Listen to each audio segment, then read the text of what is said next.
perspective of Mughal cosmopolitanism. স্যারকে আমরা request করেছিলাম আমরা সবার আগে আবার আমাদের আন্তর্জাতিক গেস্ট প্রফেসর শরীফুদ্দীন আহমদকে স্বাগত জানাই। প্রফেসর অমিত দে উনি আমাদের ক্যালকাটা ইউনিভার্সিটির ইতিহাস বিভাগের Ashutosh professor of medieval and modern history. আমাদের ডিপার্টমেন্টের সাথে নরেন্দ্রপুরের সাথে ওনার দীর্ঘদিনের একটা সম্পর্ক, অভ্যন্তরীণ সম্পর্ক, বিভিন্ন কাজে আমাদের সবসময় উনি সাহায্য করে যাচ্ছেন, আসছেন, ভবিষ্যতেও সেই সাহায্যের হাত উনি বাড়িয়ে দেবেন এই বিশ্বাস রেখে ওনাকে আমরা সশ্রদ্ধ নমস্কার জানাচ্ছি ডিপার্টমেন্টের তরফ থেকে, কলেজের তরফ থেকে। আমাদের এই সেমিনারে উপস্থিত আছেন যার অনুপ্রেরণায় আমরা এই ওয়েবিনারটা আয়োজন করতে পেরেছি, আমাদের কলেজের প্রিন্সিপাল মহারাজ স্বামী শাস্ত্রাজ্ঞানন্দজি। আমি ডিপার্টমেন্টের তরফ থেকে স্বামী শাস্ত্রাজ্ঞানন্দ মহারাজকে সশ্রদ্ধ নমস্কার এবং প্রণাম জানাই। আমাদের ডিপার্টমেন্টের সমস্ত টিচার, আমাদের ডিপার্টমেন্টের সমস্ত প্রাক্তন এবং বর্তমান যে ছাত্ররা, তাদেরকে স্বাগত জানাই। এবং আমি বেশি সময় না নিয়ে মহারাজকে বলবো, যেহেতু আমাদের দেশ বিদেশ থেকে অনেকেই শুনছেন, তারা ডিপার্টমেন্টের তরফ থেকে, কলেজের তরফ থেকে আমাদের পূজনীয় প্রিন্সিপাল মহারাজ যদি একটু অ্যাড্রেস অফ ওয়েলকাম যদি 2 মিনিটের দেন তাহলে আমরা উপকৃত হব। মহারাজ। নমস্কার। ওম নমো ভগবতে শ্রী রামকৃষ্ণায়। রামকৃষ্ণ মিশন রেসিডেন্সিয়াল কলেজ নরেন্দ্রপুরের পক্ষ থেকে ইতিহাস বিভাগের আয়োজিত এই আন্তর্জাতিক আলোচনা চক্রে আজকে আমাদের বিশেষ বক্তা ডক্টর প্রফেসর শ্রী অমিত দে, তাকে আন্তরিক স্বাগত জানাই। আমি যখন কিছুদিন আগেও বেলুড়ে ছিলাম, আমার মনে আছে স্যার আমাদের ওখানে একদিন গিয়ে সারাদিন ছাত্রদের ইতিহাস নিয়ে একটা ওয়ার্কশপ মতন করেছিলেন, বাইরেও অনেকে এসেছিলেন তখন। এছাড়াও খুব ভালো লাগছে দেখে যে ডক্টর শরীফুদ্দীন আহমেদ তিনিও উপস্থিত হয়েছেন আজকের অতিথি শ্রোতা হিসেবে, এবং অন্যান্য অনেক আমাদের মাননীয় অতিথিরা, প্রবীণ ব্যক্তিরা আছেন আজকে আমাদের এই আলোচনা চক্রে। আছে ছাত্রছাত্রীরা আমাদের প্রতিষ্ঠানের, বাইরের প্রতিষ্ঠানের সবাইকে, এবং আমাদের বিভাগীয় অধ্যাপকদেরও সবাইকে আমি কলেজের পক্ষ থেকে আন্তরিক স্বাগত জানাই। বিভাগের পক্ষ থেকেও সমস্ত অতিথিদের আন্তরিক স্বাগত নমস্কার জানাই। আমাদের Ramakrishna Mission residential college Narendrapur এই বছরটা, this is our diamond jubilee year. We are now celebrating this diamond jubilee. So in the beginning, when we thought that how to observe this diamond jubilee year, we decided to organize some seminars. But you know, this is the year, as we call it, pandemic year, pandemic session. So naturally, the pandemic session has put us really in a very threatened scenario. So we are not able to organize the off-campus seminars where the guests and students would have been able to come and attend the seminar at our campus. Certainly it would have been better if they could come here. But what we think that even during this pandemic, we have not been forced to stop our academic discussions. This is a great boon that Almighty has given us. Despite all these difficulties, we have been continuing all the academic discussions amongst us. So this is the Diamond Jubilee celebration which has paved the way to organize all these webinars instead of seminars. And this is also another opportunity. আমরা যেটা দেখেছি যে এই জাতীয় ওয়েবিনারে আরেকটা যেটা সুবিধাও হয় সেটা হচ্ছে এই যে মানে আয়োজন করতে গিয়ে দেখা যায় অনেকে যারা হয়তো ওই অফ ক্যাম্পাস সেমিনার হলে ক্যাম্পাসে ঠিক আসতে পারতেন না, তারা দেখা যাচ্ছে ওয়েবিনারে কিন্তু সহজে অংশ নিতে পারছেন। এটাও আরেকটা অদ্ভুত মজার দিক।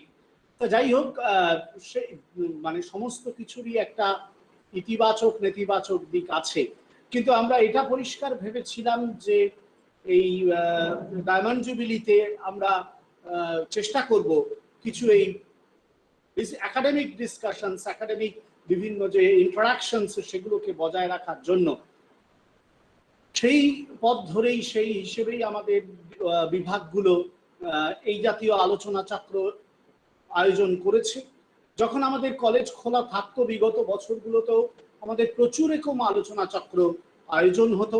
ইতিহাস বিভাগ তো একটি বিশেষ ধরনের অনুষ্ঠানই আয়োজন করত, যেখানে স্টুডেন্টরা দারুণ উৎসাহ নিয়ে পার্টিসিপেট করত এবং বিভিন্ন তারা তাদের নিজস্ব পেপার প্রেজেন্ট করতো।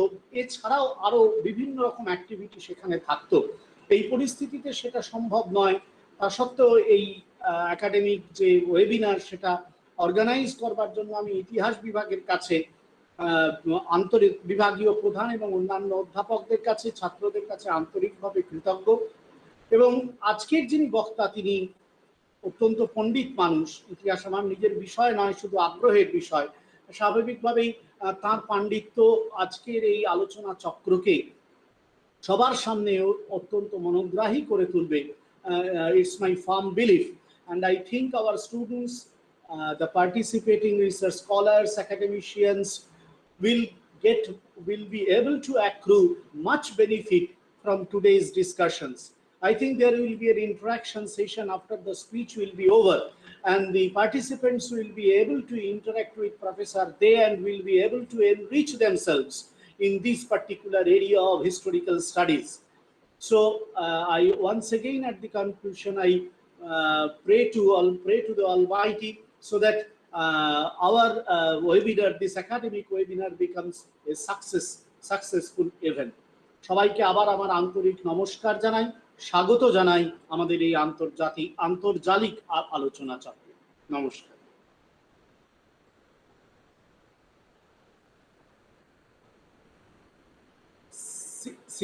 সিভিয়ারদা সাউন্ডটাকে।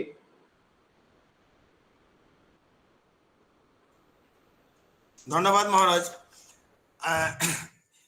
এবারে আমি সময় নষ্ট না করে সরাসরি ডেকে নেব আমাদের আজকে যিনি chief speaker,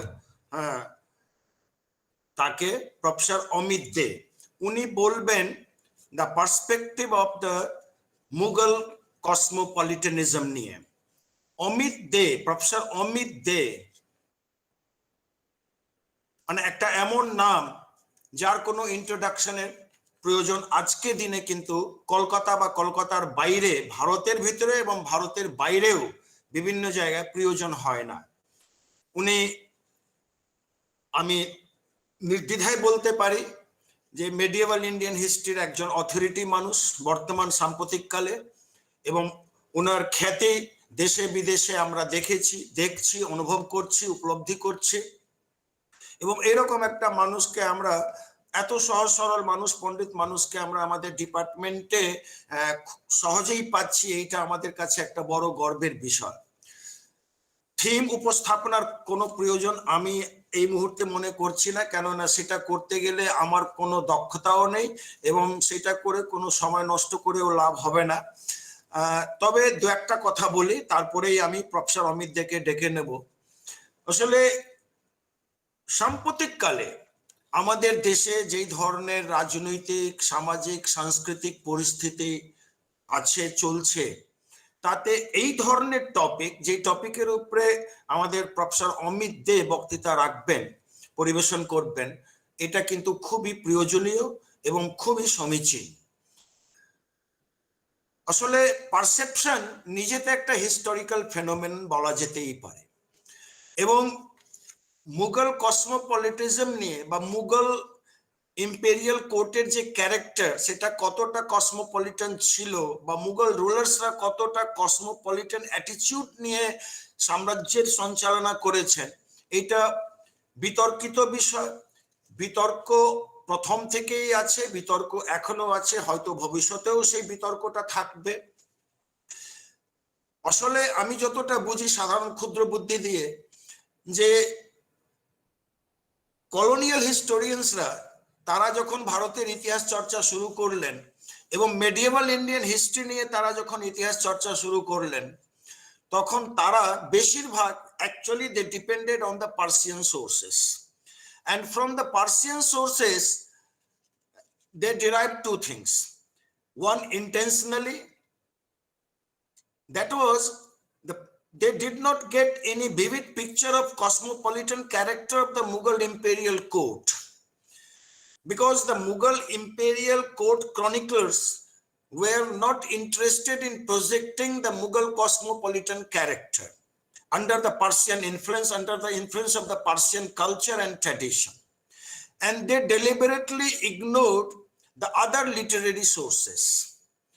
And the colonial historians, the imperialist historians, it was their projected assignment to project the Mughal administration, to project the Mughal ruling class as a religious class, not as a secular class, not as a cosmopolitan class, so that they could prove, and they proved it, that they were there to overthrow such type of administration, such type of colonial, such type of religious character of the administration of the Mughal period. But when we look at the literary sources other than Persian, that is the Sanskrit literary sources, that is the vernacular literary sources, then we come across the fact that what was and to what extent the cosmopolitan character was vividly exemplified and displayed in the cultural, in the linguistic field. In fact, the multilingualism was the hallmark of the British of the Mughal cosmopolitanism.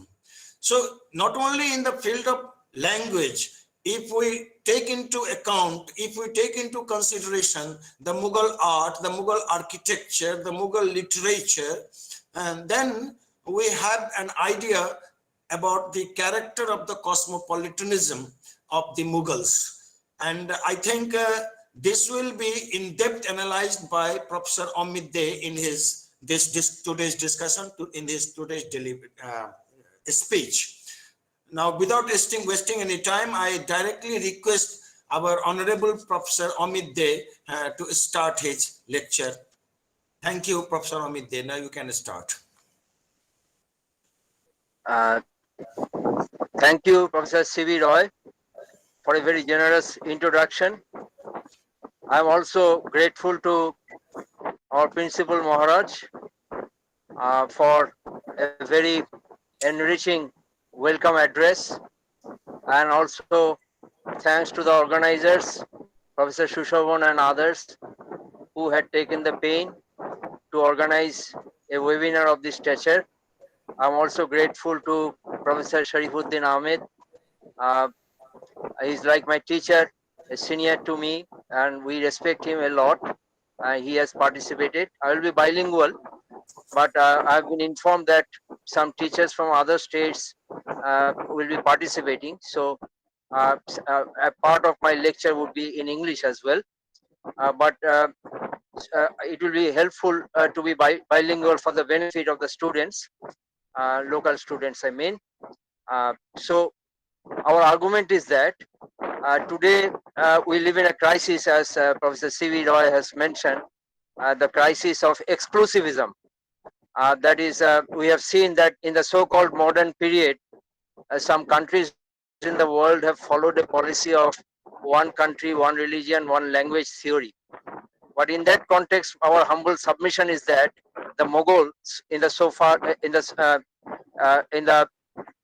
so-called medieval period, they anticipated modernity, because cosmopolitanism is integral to the concept of modernity.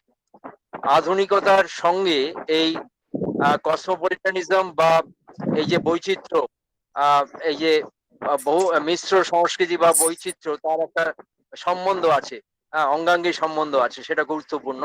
সেটা আমরা বিচ্ছুরিত হতে দেখি মোগল রাজসভায়, মোগলদের বিভিন্ন কার্যকলাপে।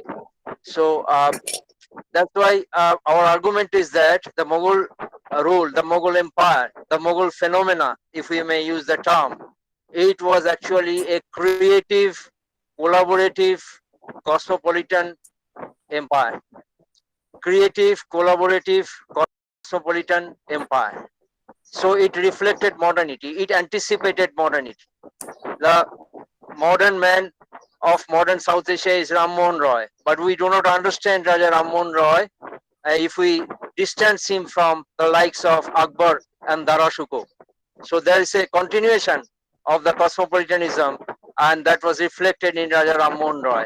We can trace back from the time of Akbar and Darashuko. As Professor C.V. Roy has rightly mentioned, that Darashuko was not only well versed in Persian, he was also well versed in Sanskrit, and was also going through such texts like the Upanishad and other texts like the Yug Vashisht, etc. These were translated under the Mughal project, which also confirmed the cosmopolitan nature of the Mughal rule. Actually, it is not a mystery that the empires like the Sassanid empires, which was not an Islamic empire, pre-Islamic Persian Empire, Sassanid Empire, survived for thousands of years. The Sultanate, Delhi Sultanate survived for 300 or 400 years. And so was the case with the Mughals, survived for 300 or 400 years. What's the mystery? Mystery was that they were, it is our argument, that they were cosmopolitan. তারা kindly আপনারা দু একজন আছেন যারা হয়তো of করেননি মাইক্রোফোনটা, একটু অফ করুন কারণ সাউন্ড হচ্ছে।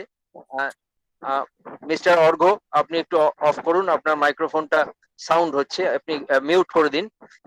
Anyway, thank you. সেটা হলো যে এই যে দিল্লি সুলতানেট বা মোগল এম্পায়ার বা সাসানিড এম্পায়ার, এরা হাজার হাজার বা ইভেন রোমান এম্পায়ার, এরা হাজার হাজার বছর ধরে টিকে আছে বা অনেক শতক ধরে টিকে আছে। কেন? কারণ এখানে একটা কসমোপলিটান নেচার কাজ করেছে। Cosmopolitan nature justified the perpetuity of such empires. We shall come back to that, but I am just introducing certain points. It was not a theocracy. Mughal Empire was not a theocracy. Nowadays, people are trying to denounce the Mughal Empire as a very explosive empire who oppressed the non-Muslims. This is not true. It was not a theocracy.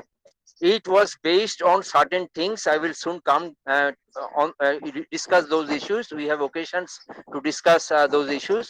It is Sharia was respected. Inam or faith was respected. The framework of Inam, the framework of Sharia was not discarded. They were recognized, they were respected. But within the framework of Sharia, within the framework of Inam, certain other notions gained popularity. That has been ignored by many historians, as Mr. Roy has mentioned that the British historians deliberately ignored certain aspects, that which are the other aspects that could make an empire cosmopolitan empire. So these are, I will come back to that. These are other factors like adal. Adal থেকে আদালত কথাটা এসছে। Adal means in Persian means justice. Now আমরা মিস্টিসিজমের কথায় আসবো, কারণ mysticism ছাড়া কসমোপলিটানিজম বোঝা যাবে না। মিস্টিসিজমে আমরা আসবো। হ্যাঁ, এখানে হিন্দু মিস্টিক, মুসলিম মিস্টিক সবাই আছেন, বাবালাল বৈরাগীও আছেন, আবার মোল্লা শাহর মতো সুফি পীরও আছেন। সবাইকে নিয়ে কোলাবোরেটিভ প্রজেক্ট বলেছি আমরা, কসমোপলিটান কোলাবোরেটিভ প্রজেক্ট, একটা কর্পোরেট প্রজেক্টের মতো, যেখানে ইমান থাকলেও ইমানটা একমাত্র ডিটারমিনিং ফ্যাক্টর নয়, other factors were there like adal. Adal means justice, and when we refer to Mughal interest in mysticism in the 16th century context, in the 17th century context, mysticism also implied insaf. Insaf means justice. অর্থাৎ আদলেরই আরেকটা form justice, insaf, justice. Adal means justice, insaf means justice. Very interesting. আরেকটা জিনিস আমি জুড়ে দিচ্ছি, very important. আমি খালি এটাকে একটা কালচার স্টেট বলছি না, খালি কসমোপলিটান স্টেট বলছি না, আমি এটাকে একটা এক্সপেরিমেন্টাল স্টেট বলছি। মোগল স্টেটটাকে এক্সপেরিমেন্টাল স্টেট, যেটাকে ক্যাটেগরিক্যালি অনেক Mughal, particularly Darashuko was actually ruling. He did not become the emperor, but he was the governor of Allahabad. So Benares was under the control, Benares মানে হিন্দু পণ্ডিতদের জায়গা, was under the control of Darashuko. This connection is very important. We may have occasions to come back to that. So এই যে ইনসাফ, এই যে আদল, they were very important within the framework of Inam. Mughals never said that we are not Muslims. They were Muslims, pious Muslims, but they also had other considerations. They were statesmen. They were running an empire. They were running a corporate empire, collaborative empire, eclectic empire, cosmopolitan empire. So Adal, Insaf, and another thing why I called it an experimental state, because in Darashuko's writing there was an emphasis on Zauk. Zauk means experiment, পরীক্ষা, experiment, Zauk. আমরা জাওক ও শক কথাটা Persian ভাষায় ব্যবহার করি, জাওক and শক, জাওক ও শক, ওয়াও মিনস এন্ড। সুতরাং এই জাওক মানে হচ্ছে এক্সপেরিমেন্ট। এই এক্সপেরিমেন্ট করাটা আকবরের সময় থেকে আরম্ভ করে এমনকি আওরঙ্গজেবের সময়ও experimental basis of the state was very strong. এরকম এক্সপেরিমেন্ট করতে পারে একটা কসমোপলিটান স্টেট। আর যারা এক্সপেরিমেন্ট করে না তারা এক্সক্লুসিভ স্টেট হয়ে যায়, তারা ওই one country, one religion, one ল্যাঙ্গুয়েজে জোর দিতে থাকে। মোগলরা করেনি। Mughal empire is the only empire in the world, that's why they are cosmopolitan, who did not introduce their mother tongue as the official language of the empire. Their mother tongue was Chuktai Turki, but they introduced Persian as the official language because Persian was a very dynamic, eclectic cultural language in those days. সুতরাং এই পার্সিয়ানটাকে select করা এটা কসমোপলিটানিজমের আরেকটা দিক, কারণ পার্সিয়ানটা অনেক জাতিগোষ্ঠীর মধ্যে চালু ছিল, খালি পার্সিয়ানরা পার্সিয়ান বলতো না তখন। এখন যেমন ইংরেজি একটা ভূমিকা পালন করে থাকে কসমোপলিটান ল্যাঙ্গুয়েজ হিসেবে, তখন পার্সিয়ান সেই রোলটা প্লে করতো। অটোমান এম্পায়ারের কিছু অংশ, Safavid empire, Bharatvarsha, central Asia, অনেক জায়গায় পার্সিয়ানটা লোকে বুঝতো। এমনকি ডেকানের অনেক সুলতানেটেও পার্সিয়ানটা চলতো। সুতরাং এইভাবে মোগলরা একমাত্র great empire in the world who did not introduce their mother tongue, impose their mother tongue as the official language of the empire. এখান থেকে কিন্তু কসমোপলিটানিজমের শুরু, এবং এই পার্সিয়ান কানেকশন থেকে আমরা মিস্টিসিজমটাকে দেখার চেষ্টা করব অনেকটা, সেটা খুব ইম্পর্টেন্ট। সুতরাং এই জায়গাটা খুব ইম্পর্টেন্ট যে দিল্লি সুলতানেট বা মোগলরা টিকে ছিল। দিল্লি সুলতানেটও কিন্তু তারা চুক্তাই তুর্কি ছিলেন, তারা কিন্তু টার্কিশটাকে অফিসিয়াল ল্যাঙ্গুয়েজ করেননি বা অ্যারাবিকটাকে করেননি, যেমন আমরা উত্তর আফ্রিকায় দেখেছি। তারা পার্সিয়ান ল্যাঙ্গুয়েজকে অফিসিয়াল ল্যাঙ্গুয়েজ করেছেন। এখানেই কিন্তু এটার মধ্যে নিহিত ছিল যে এটা একটা কসমোপলিটান স্টেট হবে, কারণ পার্সিয়ান তখন language of diplomacy, language of trade, language of culture, language of administration, and even when Urdu was emerging in the Mughal camp, Urdu টার্মটা ব্যবহৃত হতো না, হিন্দুস্তানি, হিন্দাবি, হিন্দুস্তানি ব্যবহৃত হতো। কিন্তু মোগল ক্যাম্প কথাটার মানেই হচ্ছে উর্দু, সেখানে কিন্তু পার্সিয়ানের একটা রোল ছিল। এই জন্য আজকেও দেখবেন যে উর্দু ল্যাঙ্গুয়েজে পার্সিয়ান প্রায় 40% আছে। সুতরাং এইভাবে পার্সিয়ান একটা, উর্দু নিজেও একটা cosmopolitan language, south Asian language. Urdu middle eastern language নয়, সাউথ এশিয়ান ল্যাঙ্গুয়েজ, কিন্তু কসমোপলিটান। এর মধ্যে আপনি সংস্কৃত পাবেন, টার্কিশ পাবেন, হিব্রু পাবেন, হিন্দি পাবেন, সবকিছু পাবেন আর। সুতরাং পার্সিয়ান, অ্যারাবিক তো পাবেনই। সুতরাং এই লিঙ্গুইস্টিক ডাইমেনশনটা খুব ইম্পর্টেন্ট। আরেকটা জিনিস আমি বলার চেষ্টা করছি যে আমরা আমাদের আধুনিক যে অভিজ্ঞতা উপমহাদেশের, আমরা দেখেছি ধর্মের নামে রাষ্ট্র স্থাপন করার ব্যাপার। আমরা প্রফেসর শরীফউদ্দিন আহমেদকে ধন্যবাদ দেবো, উনি এখন একটা গবেষণা করছেন, দেখলাম আমরা ফেসবুকে, বিভিন্ন পাবলিকেশনের সঙ্গে যুক্ত হয়েছেন, এবং উনি এমন সমস্ত আইটেম গুলোকে বিষয়বস্তু করেছেন ইতিহাস চর্চার, যেটা এই কসমোপলিটানিজমকে সাপোর্ট করে, যেটা একটা সেকুলার ফ্যাব্রিককে সংহত করার চেষ্টা করে। যেমন বঙ্গবন্ধুর ওপর একটা ভলিউম বেরোলো, আমরা ফেসবুকে দেখলাম। তারপরে আব্দুল করিম, যিনি বঙ্গদেশের যে একটা বিশেষ গুরুত্ব আছে ইতিহাস চর্চায়, সেটাকে গুরুত্ব দিয়ে সেই একটা Perso Islamic tradition, Indo Persian ট্র্যাডিশনটাকে বেস করে একটা গবেষণার ধারা, সেটার উপর তিনি একটা ইতিহাস একাডেমির তরফ থেকে গ্রন্থ মানে বার করছেন, একটা সম্পাদনা করে অনেকে কন্ট্রিবিউট করছেন, দেশ বিদেশ থেকে অনেকে। এটাও একটা কসমোপলিটান প্রজেক্টের একটা বিচ্ছুরণ আমরা এর মধ্যে দেখতে পাই। সুতরাং এই জিনিসটা আমরা দেখবই যে আজকে আমরা দেখতে পাচ্ছি পৃথিবীর বিভিন্ন জায়গায় ধর্মের নামে রাষ্ট্র স্থাপনের চেষ্টা, বা যেখানে ধর্মের নামে রাষ্ট্র স্থাপিত হয়নি সেখানেও একটা চেষ্টা চলছে যে ধর্মের নামে রাষ্ট্রকে প্রতিষ্ঠিত করার। তাতে গান্ধী বা নেহরুর যে নীতিটা, সেটা থেকে একটু সরে যাওয়ার ব্যাপারটা থাকছে। আমি বিতর্কের মধ্যে, রাজনৈতিক বিতর্কের মধ্যে যেতে চাইছি না, কিন্তু এই উল্লেখ সবাই করেছেন আজকের উপস্থাপনার সময়, যে আমাদের ওয়েলকাম অ্যাড্রেসের সময় আমরা দেখেছি যে আমরা কিছুটা সংকটের মধ্য দিয়ে যাচ্ছি। উদার মানবতাবাদ, যেটা স্বামী বিবেকানন্দ রামকৃষ্ণের যে যত মত তত পথের থিওরি থেকে আমরা হয়তো অনেকটা সরে যেতে বসেছি, কিন্তু আসল মানুষের মানবাত্মার সন্ধান করতে গেলে আমাদের বৈচিত্র্যের মধ্যে ঐক্যের সন্ধান করতে হবে। সেই জন্য এই এরকম একটা টপিকের উপস্থাপনা। সুতরাং এই যে আমরা অনেক সময় বলি, আলোচনা করে লোকে হিন্দু স্টেটের কথা, অনেক সময় আলোচনা করে ইসলামিক স্টেটের কথা, এটা কিন্তু শরিয়া সম্মত নয় সেই অর্থে।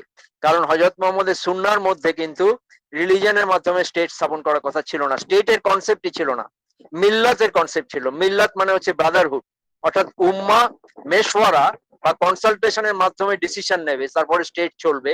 স্টেটের কনসেপ্ট, ইসলামিক স্টেটের কনসেপ্ট বা রিলিজিয়াস স্টেটের কনসেপ্ট ছিল না। ইমান was very important. The term Islam occurs only a few times in the Quran, but Iman occurs several times, 1,000 times in Quran. This is very interesting. Islam occurs mainly 8 times in the Quran, but Iman occurs almost nearly 1,000 times in the Quran. So Iman is used in a broader concept, faith of humanity. সুতরাং এই ঔদার্যবোধ কিন্তু হযরত মুহাম্মদের সময় ছিল, অর্থাৎ ধর্মের মাধ্যমে রাষ্ট্র স্থাপন করা নয়, সেখানে সবাই থাকবে, মেশওয়ারার মাধ্যমে ডিসিশন হবে, কনসালটেশন, উম্মার ডিসিশন নেবে। উম্মার কনসেপ্টটাও ব্রড, উম্মার মধ্যে রয়েছে এখানে মুসলিম, ইহুদি, খ্রিস্টান, পেগান সবাই রয়েছে।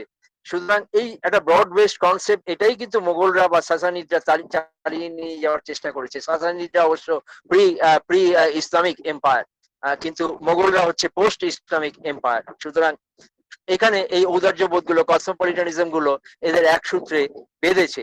সুতরাং এখানে মোগলরা ওরকম সেই অর্থে রিলিজিয়াস স্টেট করতে চায়নি। শরিয়ার কথাটা ব্যবহৃত হয়েছে টেক্সটে, কিন্তু মনে রাখবেন শরিয়ার একাধিক ব্যাখ্যা সম্ভব। শরিয়াকে আপনি লিগালিস্টিক বা জুরিসপ্রুডেন্সিয়াল পার্সপেক্টিভে ব্যাখ্যা করতে পারেন। শরিয়াকে আপনি জাস্টিসের কথা আমি বলেছি আগে, জাস্টিসের দিক থেকেও ব্যবহার করতে পারেন। মোগলস ইউজ দ্য টার্ম শরিয়া as a medium to remove inequality or to remove conflict. So from the perspective of governance, the Mughals used the term Sharia, not from the narrow jurisprudential perspective. Mughals used the term Sharia from the perspective of governance, good governance to be more precise. That is to remove conflict. The primary duty of the ruler is to remove conflict, and Sharia would enable the Mughal ruler to remove conflict. এইভাবে একটা cosmopolitan base তৈরি হয়ে যাচ্ছে যে conflict গুলো সরিয়ে I am moving towards commonalities between different communities. এই কসমোপলিটানিজম এটা দেখে যে প্রত্যেকে নিজের স্বকীয় বৈশিষ্ট্য বজায় রেখেও একটা ইম্পেরিয়াল ফ্যাব্রিকের মধ্যে কিভাবে সার্ভাইভ করতে পারে। সুতরাং এই জায়গাটা খুব ইম্পর্টেন্ট, যেটা আমরা পিস ট্রিটি অফ হুদাইবিয়া প্রফেটের সময় হয়েছিল এবং মদিনান কনস্টিটিউশনে দেখতে পাই একটা liking for pluralistic tradition. I will not elaborate because I have just 1 hour to talk, so you can discuss during the interactive session that in the peace treaty of Hudaybiyah, in the Madinan constitution, this pluralism, this cosmopolitanism, though the term cosmopolitanism was not coined during that time, this was just celebrated during the time of the Prophet. So not the state, not the religious state, not the narrow interpretation of Sharia, but a very liberal, human, cosmopolitan existence of humanity was celebrated during the time of the Prophet, and that was also echoed in the Mughal cosmopolitan empire. This is my argument. You may challenge this, you may not like it, but we can have discussion, because in Persian there is a favorite saying, famous saying, ilm be bahas bekarast, that is knowledge without discourse is futile, is abortive, is useless. So let us discuss after the discussion. So this is very important. So another thing, I'm trying to prove that it was a cosmopolitan empire, it was not a theocracy, because in Islamic theology there is no preference for an exclusive governing class, একটা আলাদা বিশেষ স্বতন্ত্র শাসক শ্রেণীর বন্দনা সে কথা শরিয়া বলে না, বা সে কথা ইসলাম বলে না, কিন্তু a specific and exclusive ruling class developed during the Sultanate period, during the Mughal period. So we cannot again call it a theocracy. that is a rule of the ulama, by the ulama, for the ulama. সেরকম ছিল না. Ulama was respected, Sharia was respected, but other categories were also respected within the Mughal Empire, and that confirms the cosmopolitan nature of the empire. এটা আমরা বলতে চেয়েছি যে একটা exclusive ruling class কিন্তু তৈরি হয়েছিল, যেটা ইসলাম সম্মত ছিল না।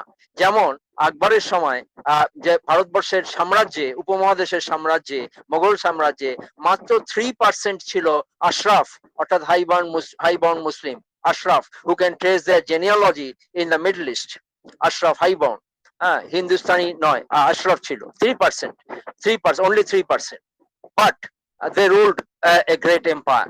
সুতরাং এরকম একটা এক্সক্লুসিভ রুলিং ক্লাসের কথা কিন্তু ইসলাম বলে না। সুতরাং it was not a theocracy, it was a cosmopolitan empire. কারণ আশরাফের মধ্যে অনেক বৈচিত্র্য ছিল, আমরা সবগুলোতে হয়তো আজকে আসতে পারবো না, অন্য কোনো সময় বা ইন্টারেক্টিভ সেশনে এটা নিয়ে আলোচনা হতে পারে।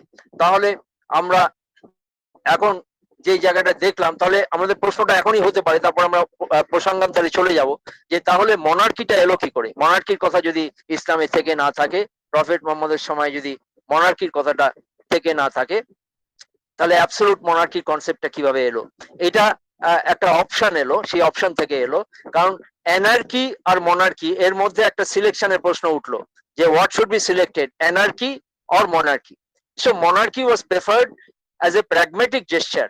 As a pragmatic gesture, monarchy was preferred, because it was opposed to anarchy. So to eradicate, to stop anarchy, monarchy was selected. But monarchy is not an Islamic concept. এটা সুতরাং মোগল মনার্কির অনেকগুলো জায়গায় দেখা যাবে যে স্যাসানিড কনসেপ্ট আছে, ইসলামিক কনসেপ্ট নেই। যেমন একটা ডিভাইন কানেকশন মনার্কির সঙ্গে, এটা ইসলামিক কনসেপ্ট নয়, এটা স্যাসানিড কনসেপ্ট। এটা সুলতানেট পিরিয়ডও ছিল, মোগল পিরিয়ডে ছিল, এখানেও কসমোপলিটানিজম আছে। অর্থাৎ when you are defining the monarchy, monarchy is not Islamic, you are defining the monarchy by emulating the traditions of the Sassanids and other a range of other types of monarchies as prevalent in South Asia and also in the Iranian Empire, that is the Sassanid Empire, which survived for several thousand years. So this confirmed your cosmopolitan bent of mind, that you are prepared to borrow from other experiences and you are prepared to experiment. Zauqের কথা বলেছিলাম। So it was an experimental state. It was borrowing from Sassanid tradition. It was borrowing from traditional Indian tradition to develop a concept of monarchy, a concept of governance. We shall again come back to that. So to support our hypothesis on this cosmopolitan character of the Mughal rule, divinity concept কিন্তু ইসলামে নেই। সুতরাং divinity কনসেপ্টটা সাসানিড concept. এখানে আপনারা জানেন মহাভারতের সময় থেকে আরম্ভ করে সমস্ত রাজতন্ত্রের সঙ্গে ঈশ্বরের একটা যোগ ছিল, এটা ইসলামিক কনসেপ্ট নয়।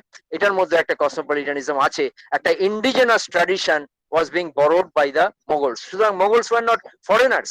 Mughals were very much South Asian, typically South Asian, because they were not sending money to the Middle Eastern world. They were creating resources on the South Asian soil. সুতরাং এইভাবে they got indigenized. Mughals got indigenized, but they carried out with certain Indo-Persian or Perso-Islamic habits. That is their cosmopolitan nature. So they acted as a bridge between South Asia and Middle East and probably other places. We may or may not have occasions to refer to that because of the time constraint. Another un-Islamic thing is that the Mughals, like the Sassanids, continuously raised the prestige of the crown, ওই যে রাজতন্ত্রের যে সম্মান, সেই সম্মানটাকে অনবরত বৃদ্ধি করে যাওয়া, এটা ইসলামিক নয়। এটা একটা কসমোপলিটান নেচার, সাসানিড নেচার। এটা উপমহাদেশীয় পার্সপেক্টিভে এই ট্র্যাডিশনটা দেখা যায়। একটা দেবত্ব আরোপ করা, দেবত্ব একটা বৈধতা দেয় রাজতন্ত্রকে, সেটা আমরা ভারতবর্ষের যে রাজতন্ত্রের কল্পনা সেখানেও পাই।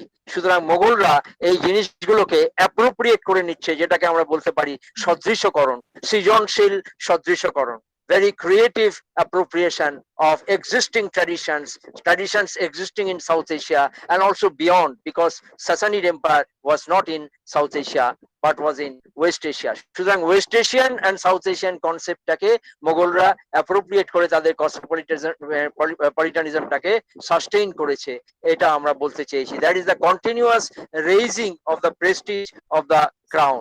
This is not Islamic. This is local. This is also West Asian in the sense that the Sassanids also followed this practice, emulated this practice of raising the prestige of the crown. Now, again, it was not a theology or theocracy because the emperors interpreted law according to their own self-interest. যেমন আওরঙ্গজেব যখন সিংহাসনে এলেন তখন কিন্তু শাহজাহান বেঁচে আছেন, তাই একজন কাজী আওরঙ্গজেবের নামে খুতবা পড়তে রাজি ছিলেন না, তাই আওরঙ্গজেব চট করে কাজীর পদটা পরিবর্তন করে দিলেন, নিজের মনোনীত একজন কাজীকে নিয়োগ করলেন। সুতরাং এখানেও দেখা যাচ্ছে যদি থিওক্রেসি হতো তাহলে আওরঙ্গজেব ওই কাজীর কথাই শুনতেন, তিনি নিজে ওই কাজীকে রিপ্লেস করতেন না নিজের মনোনীত আরেকজন কাজীকে দিয়ে। সুতরাং এখানে আওরঙ্গজেবও প্র্যাগমেটিক অনুযায়ী প্র্যাগমেটিক ডিসিশন নিচ্ছেন, তিনি সবসময় যে একটা থিওক্রেটিক ডিসিশন নিচ্ছেন, not at all, not at all. কারণ আমরা পরে এটাতে আবার আসবো যে আওরঙ্গজেবের মূল সহযোগীরা নন মুসলিম। হ্যাঁ, এটা খুব ইন্টারেস্টিং একটা জিনিস আমরা সবসময় দেখি না, সেটা আমরা পরে দেখবো। যেটা সুতরাং আওরঙ্গজেবের সময়ও সাম্রাজ্যের কসমোপলিটান নেচারটাই রক্ষিত হয়েছে, সেটাতে আমরা পরে হয়তো আবার আসবো, দেখাবো কিভাবে যে নন মুসলিম এলিমেন্টরা, কসমোপলিটান এলিমেন্টরা আওরঙ্গজেবকে মানে সমর্থন করছেন, শাহজাহান বা দারাশিকোর পক্ষ থেকে সরে যাচ্ছেন। সুতরাং এখানে কসমোপলিটান নেচারের চরিত্রটা আবার করে রক্ষিত হচ্ছে যেন। সুতরাং আরেকটা জিনিস যেটা philosophical basis, theoretical basis of the Mughal empire, যেটা তার কসমোপলিটান নেচারটাকে বজায় রাখতে সাহায্য করেছিল। ভেরি ইন্টারেস্টিং এই জায়গাটা, কারণ মনে রাখবেন যে এটা নিছক একটা এম্পায়ার ছিল না। মোগল এম্পায়ার একটা বৈশিষ্ট্য ছিল, এম্পায়ারদের বা প্রিন্স যারা ছিল, প্রিন্সদের খালি রাজকার্য পরিচালনা করা শিখলে চলতো না, তাদের ইনার স্পিরিচুয়াল ডেভেলপমেন্টটা খুব ইম্পর্টেন্ট ছিল। ইনার স্পিরিচুয়াল ডেভেলপমেন্ট, এখানে আবার মিস্টিসিজম চলে আসছে। প্রত্যেক রাজপুত্রের একজন করে মিস্টিক টিচার ছিল, যেমন মোল্লা শাহ ছিল দারাশুকোর টিচার, মোল্লা শাহ কাদরি ছিল দারাশুকোর টিচার, দারাশুকো কাদরি সুফি ছিলেন, দারাশুকো মানে প্রিন্স দারাশুকো। তাহলে এরা কি কনসেপ্ট ফলো করতেন? ফিলোসফার কিং এর কনসেপ্ট। ফিলোসফার কিং এটা কি নতুন? না, এটা আবার কসমোপলিটানিজমের একটা বিচ্ছুরণ, কারণ এটা মোগলরা নিজেরা তৈরি করেনি, এটা মোগলরা তাদের নতুন ডাইমেনশন দিয়েছে। এই যে ফিলোসফার কিং এর কনসেপ্টটা, এটা আলেকজান্ডারের অনেক ছবি টবি পাওয়া যায়। আলেকজান্ডারেরও ফিলোসফিক্যাল গুরু ছিলেন অ্যারিস্টটল। সুতরাং আওরঙ্গজেবেরও আলেকজান্ডারেরও ফিলোসফার গুরু ছিল। ফিলোসফার কিং এর কনসেপ্টটা ওই গ্রিক ও হেলেনিক কালচার থেকে আসছে, মোগলরা সেটাকে নতুন ডাইমেনশন দিচ্ছে এবং ভারতবর্ষে এসে দেখছে সেরকম ডাইমেনশন একটা আছে। ওই যুগ বশিষ্ঠটাকে দারাশুকো অনুবাদ করতে চাইছেন, আগেও প্রয়াস হয়েছিল যুগ বশিষ্ঠটাকে। এখানে বশিষ্ঠ মুনি রামকে অর্থাৎ শাসককে দিচ্ছেন, উপদেশ দিচ্ছেন কি করে একজন আইডিয়াল শাসক হওয়া যায়। হ্যাঁ, কি করে একজন আদল, আদল মানে হচ্ছে নাওশেরওয়ানে আদল হচ্ছে সাসানিড রুলার, যিনি আদল মানে জাস্টিস দেন। নাওশেরওয়ান একজন রুলার যিনি প্রি ইসলামিক পার্সিয়ান রুলার, যিনি আদলকে অনুসরণ করে শাসন করছেন, জাস্টিস দিচ্ছেন। নাওশেরওয়ানে আদিল, আজকালকার দিনের মানুষরা সংকীর্ণ হয়ে গেছেন, তারা নাওশেরওয়ানের আদিলের নাম করেন না, কিন্তু মোগল সাম্রাজ্যে আমার বক্তব্য হলো নাওশেরওয়ানের আদিলের একটা বিরাট ভূমিকা ছিল। নাওশেরওয়ানে আদিল কিন্তু হিন্দুও ছিলেন না, মুসলমানও ছিলেন না, তিনি জোরাস্ট্রিয়ান ছিলেন, কিন্তু তাকে বন্দনা করে মোগলরা রাজ্য শাসন করেছে। এমনকি শেরশাহ নাওশেরওয়ানে আদিলের মতো শাসন করেছিলেন, তাই বলা হতো শেরশাহের সময় বাঘে গরুতে এক ঘাটে জল খায়। হ্যাঁ, এই এরকম একটা চালু হয়েছিল। সুতরাং আদল কিন্তু খুব গুরুত্বপূর্ণ। আদলের কনসেপ্টটা ওই সাসানিদ এম্পায়ার থেকে আসছে, নাওশেরওয়ানে আদিলের কনসেপ্টটা কিন্তু এখানে এসে গেছে। সেখানে আরেকটা ফিলোসফি কাজ করেছে মোগলদের উপর, সেটা হচ্ছে তারা কি ধরনের ফিলোসফি ফলো করে আদর্শ রুলার হতে চাইতো। আমরা যুগ বশিষ্ঠের কথা দেখেছি, যুগ বশিষ্ঠ দারাশুকো অনুবাদ করিয়েছেন। এখানে দারাশুকো নাকি একদিন স্বপ্নের মধ্য দিয়ে বশিষ্ঠ মুনিকে এবং রামচন্দ্রকে দেখেছিলেন দারাশুকো, তারপরে যুগ বশিষ্ঠ অনুবাদ করতে দেন। খুব ইন্টারেস্টিং, স্বপ্নের ভূমিকা শাসকদের মধ্যে কিরকম, এটা নিয়ে রিসার্চ হয় বা হয়েছে হয়তো, সেটা খুব গুরুত্বপূর্ণ হতে পারে। তবে আমার এ বিষয়ে আলাদা করে কোনো কাজ নেই, কিন্তু এটা আমাকে আকর্ষণ করেছে এই কানেকশনটা, যে স্বপ্ন দেখাটা কিভাবে গুরুত্বপূর্ণ হয় একজন শাসকের ভূমিকাকে বুঝতে, কসমোপলিটান নেচারকে বুঝতে। এটা আবার কসমোপলিটান নেচারের বৈশিষ্ট্য, যে স্বপ্নে দারাশুকো কিন্তু খালি একজন মুসলিম শাসককে দেখেন না, একজন মুসলিম সেন্টকে দেখেন না, দারাশুকো বশিষ্ঠ মুনিকেও দেখেন, রামচন্দ্রকেও দেখেন। এটা একটা কসমোপলিটান মাইন্ড যে তৈরি হয়েছে, সেটার কিন্তু একটা পরিচয়। এই যোগ বৈশিষ্ট্যটা অনুবাদ করা হয় ফার্সি ভাষায় দারাশুকোর সময়, শাহজাহানের সময়, গুরুত্বপূর্ণ এই তথ্য। সুতরাং এখানে দেখা যাচ্ছে যে খালি ভারতবর্ষীয় ফিলসফি নয়, পশ্চিম এশিয়ার ফিলসফিও সাহায্য করেছে মোগলদের। একটা হচ্ছে বিখ্যাত ফিলসফার ফারাবি, ফারাবির লেখা মোগলদের মানে আপ্লুত করেছে। and again there was also Tusi, Tusi, Tusi, Tusi. Mr. Orgo, please mute your microphone, please mute your microphone, Mr. Orgo. সুতরাং Tusi was also another akhlaq writer. Akhlaq মানে হচ্ছে ethical literature, যারা লেখেন ethical literature, akhlaq was very important, because if you read Aini Akbari of Abul Fazal, you will find that the concept of akhlaq or ethics is resonated in the pages of Aini Akbari. সুতরাং akhlaq is also a cosmopolitan concept. It is coming from Tusi, Tusi, and Farabi, great philosophers. They believed that there are two types of states or two types of cities. Very important, two types of cities. নগর খুব important, নগর একাধিক হতে পারে। কসমোপলিটানিজমে নগর খুব important, আমি আলাদা করে যেতে পারছি না আজকে সময় অভাবে। নগর রাজধানী নগর হতে পারে, it can be Delhi and Agra, but নগর ক্যান বি স্মলার সিটিজ। কসবা, কসবা ইজ মাল্টিকালচারাল এন্ড কসমোপলিটান। কারণ কসবার যে কনসেপ্ট 18th সেঞ্চুরি এমনকি 19th সেঞ্চুরি তো ছিল, কসবাতে আপনার হিন্দু থাকতো, শিখ থাকতো, মুসলিম থাকতো, ওখানে উর্দু, পাঞ্জাবি, ফার্সি সমস্ত ভাষার, হিন্দবি, ব্রজভাষা সমস্ত ভাষার চর্চা হতো। সুতরাং Kasba, which is an epitome of the capital city, is also cosmopolitan. And Mughal culture was based on this capital based culture and the Kosba based culture. Capital based culture, Kosba based culture. So cosmopolitanism was sustained by this urbanity, very important urbanity. তাহলে এই তুসি এবং ফারাবি কি বলছেন? There are two types of cities, very careful. This is very much integral to the notion of cosmopolitanism. Good city and bad city. So what is a good city according to the definition of Tusi and Farabi? A good city is that city where you find people belonging to diverse religious affiliations. That's a good city. অর্থাৎ বিভিন্ন ধর্মের মানুষ যেই শহরে বাস করে, যেই নগরে বাস করে, সেই নগর হচ্ছে উৎকৃষ্ট নগর। এটা খুব ইম্পর্টেন্ট কনসেপ্ট তুসির মধ্যে পাই, ফারাবির মধ্যে পাই। মোগলরাও, মোগলদের যে হাউস হোল্ড আমরা দেখব যে এন্টুরাজ, দারাশুকোর যে এন্টুরাজ, তার মধ্যে বিভিন্ন ধর্মের মানুষ আছেন। এটা আকবরের আমরা ইবাদতখানায় দেখব বিভিন্ন ধর্মের মানুষের চিত্র মোগল চিত্রকলায় পাওয়া যায়। এটা একটা কসমোপলিটানিজমের বৈশিষ্ট্য। এবং আরো মনে রাখতে হবে, এখানে আরেকটা জিনিস আমার আলোচনা করার অবকাশ নেই। মনে রাখবেন, the Mongols, all the Mongols were not Muslims, and Mongol characteristic feature also influenced Western Asian empires. That is very much important. আমরা অনেক সময় সেটা দেখি না। সুতরাং মঙ্গল ইনফ্লুয়েন্সও কিন্তু রয়েছে। সব মঙ্গল আবার মুসলিম হয়ে যাননি, অনেক মঙ্গল ইনফ্লুয়েন্স কিন্তু স্টেট স্ট্রাকচারে বিরাট ভূমিকা পালন করেছে। সেটা কসমোপলিটানিজমটাকে চালিয়ে যেতে সাহায্য করেছে। ইট contributed to the perpetuity of cosmopolitanism so far as the imperial pattern is concerned. সুতরাং what is the main responsibility of a ruler who would be ruling over a city which is a pluralistic city where you will find people with different religious affiliations? That's an ideal city according to Farabi and according to Tusi, Tusi. Sudan, these are the great philosophers who influenced the Mughal rulers. They were like they were the creators of the philosopher kings of the Mughals. So what is the responsibility of the king? The king should maintain itidal. আমি সুবিধা করে দেওয়ার জন্য বলছি বানানটা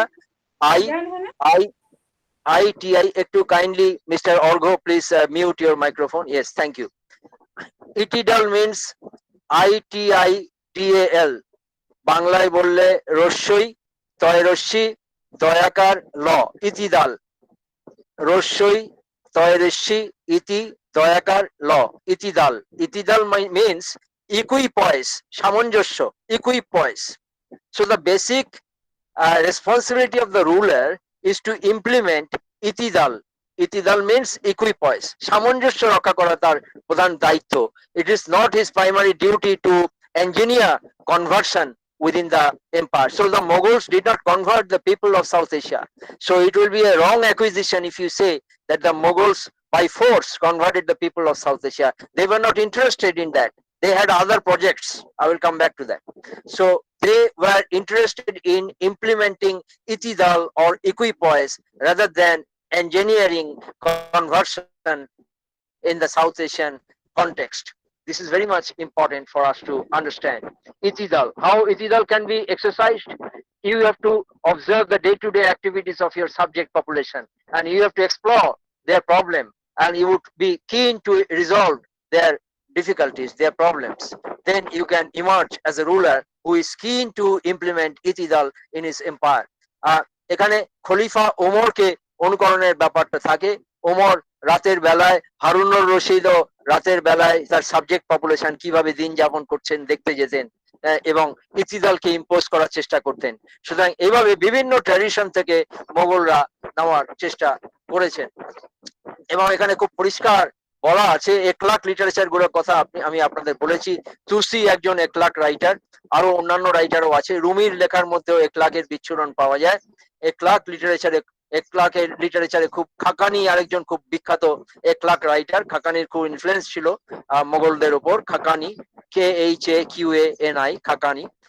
খাকানির একলাক literature একটা কথা বলছেন. আরেকটা একলাক লিটারেচার সাসানিদ রুলারদেরও ইনফ্লুয়েন্স করেছেন. সাসানিদ রুলারদের কথা বলেছি, প্রি ইসলামিক পার্সিয়ান এম্পায়ার. এখানে তারা খুব সুন্দর একটা কথা বলেছেন, মারাত্মক কথা, যে তারা actual a non-Muslim just ruler, that is a non-Muslim ruler like Nausharwane Adil, who is prepared to dispense justice, is better than an unjust Muslim sultan. A non-Muslim just ruler could be better than an unjust Muslim sultan. This was the notion. So this was a challenge. To become a ruler was a challenge before the Mughals, that we have to be just rulers. We should not just concentrate on the execution of Sharia. We should rather concentrate on the dispensation of justice, dispensation of insaf, dispensation of adl, like Nausharwane Adil. Because a non-Muslim just ruler is better than an unjust Muslim sultan. তাই Nausharwane Adil কে খুব শ্রদ্ধা করা হতো মোগল যুগে, এমনকি শের শাহের সময়ও. এটা খুব গুরুত্বপূর্ণ একটা দিক. আজকাল কেন জানি না নাওশারওয়ানে আদিলকে কেউ আর সেরকম শ্রদ্ধা করে না. উপমহাদেশে হিন্দু মুসলমান কেউ বোধহয় শ্রদ্ধা করে না, সেরকম ভাবে নাম শুনতে পাই না. কিন্তু একদিন সাদি তার গুলস্তানে নাওশারওয়ানে আদিলের শ্রদ্ধা করে গেছেন. যেরকম একজন জাস্ট রুলার হওয়া কিন্তু বেশি কাম্য. এইভাবে মোগলরা জাস্ট রুলার হতে আগ্রহী ছিলেন. তাই এই ধরনের রুলারদের পক্ষে কসমোপলিটান কালচার, যারা একটা গুড সিটির কনসেপ্টটাকে তুসির কাছ থেকে নেবেন, ফারাবির কাছ থেকে নেবেন, তারা যে কসমোপলিটান কালচারকে বাঁচিয়ে রাখবেন তা তো থিওরিটিক্যালি প্রুভ করতে পারি আমরা. সুতরাং মুতাজিলা স্পিরিটের কথা এখানে চলে আসে. মুতাজিলা আমি এখানে ডিটেলে যাব না. রামমোহন রায়কেও খুব ইনফ্লুয়েন্স করেছিল মুতাজিলা স্কুল, সম্ভবত দারাসুগুকে. মুতাজিলা স্কুলে আকলের উপর গুরুত্ব দেওয়া হয়. অর্থাৎ আমরা আদলের কথা আগে বলেছি, ইতিদালের কথা আগে বলেছি, এবার আকলের কথায় আসবো. আকল মানে হচ্ছে রিজন, যুক্তি, যুক্তি, রিজন, রিজন, হিউম্যান রিজন, আকল, AQL, আকল. আমরা আক্কেল দাঁতের কথা বলি বাংলায়. আক্কেল দাঁতের কথাটা আক্কেল হয়েছে ওই আকল কথা থেকে এসছে. আকল, আকল মানে হচ্ছে reason. So according to the Mutazila spirit, akal is superior to religious legal code. কত বড় কথা. Akal is superior to religious legal code, and the Mughals believed in that Mutazila spirit. That is, akal is very important. আমি আমার বক্তব্যের সমর্থনে বলতে পারি মোগল কারিকুলামে, এটা অবশ্য মোগলদের ক্ষেত্রে বিচ্ছিন্ন নয়, এই জন্যই আমি তাদের কসমোপলিটান বলছি, সাফাভিদ কারিকুলাম, মোগল কারিকুলাম এবং অটোমান কারিকুলাম আপনারা যদি দেখেন, you will find in their curriculum, in their madrasa curriculum, that ulume akliya, that is rational knowledge, is very important. Rational knowledge, that is akal based knowledge. Ulume akliya, this is also related, remotely related to the notion of mysticism. কিরকম ভাবে?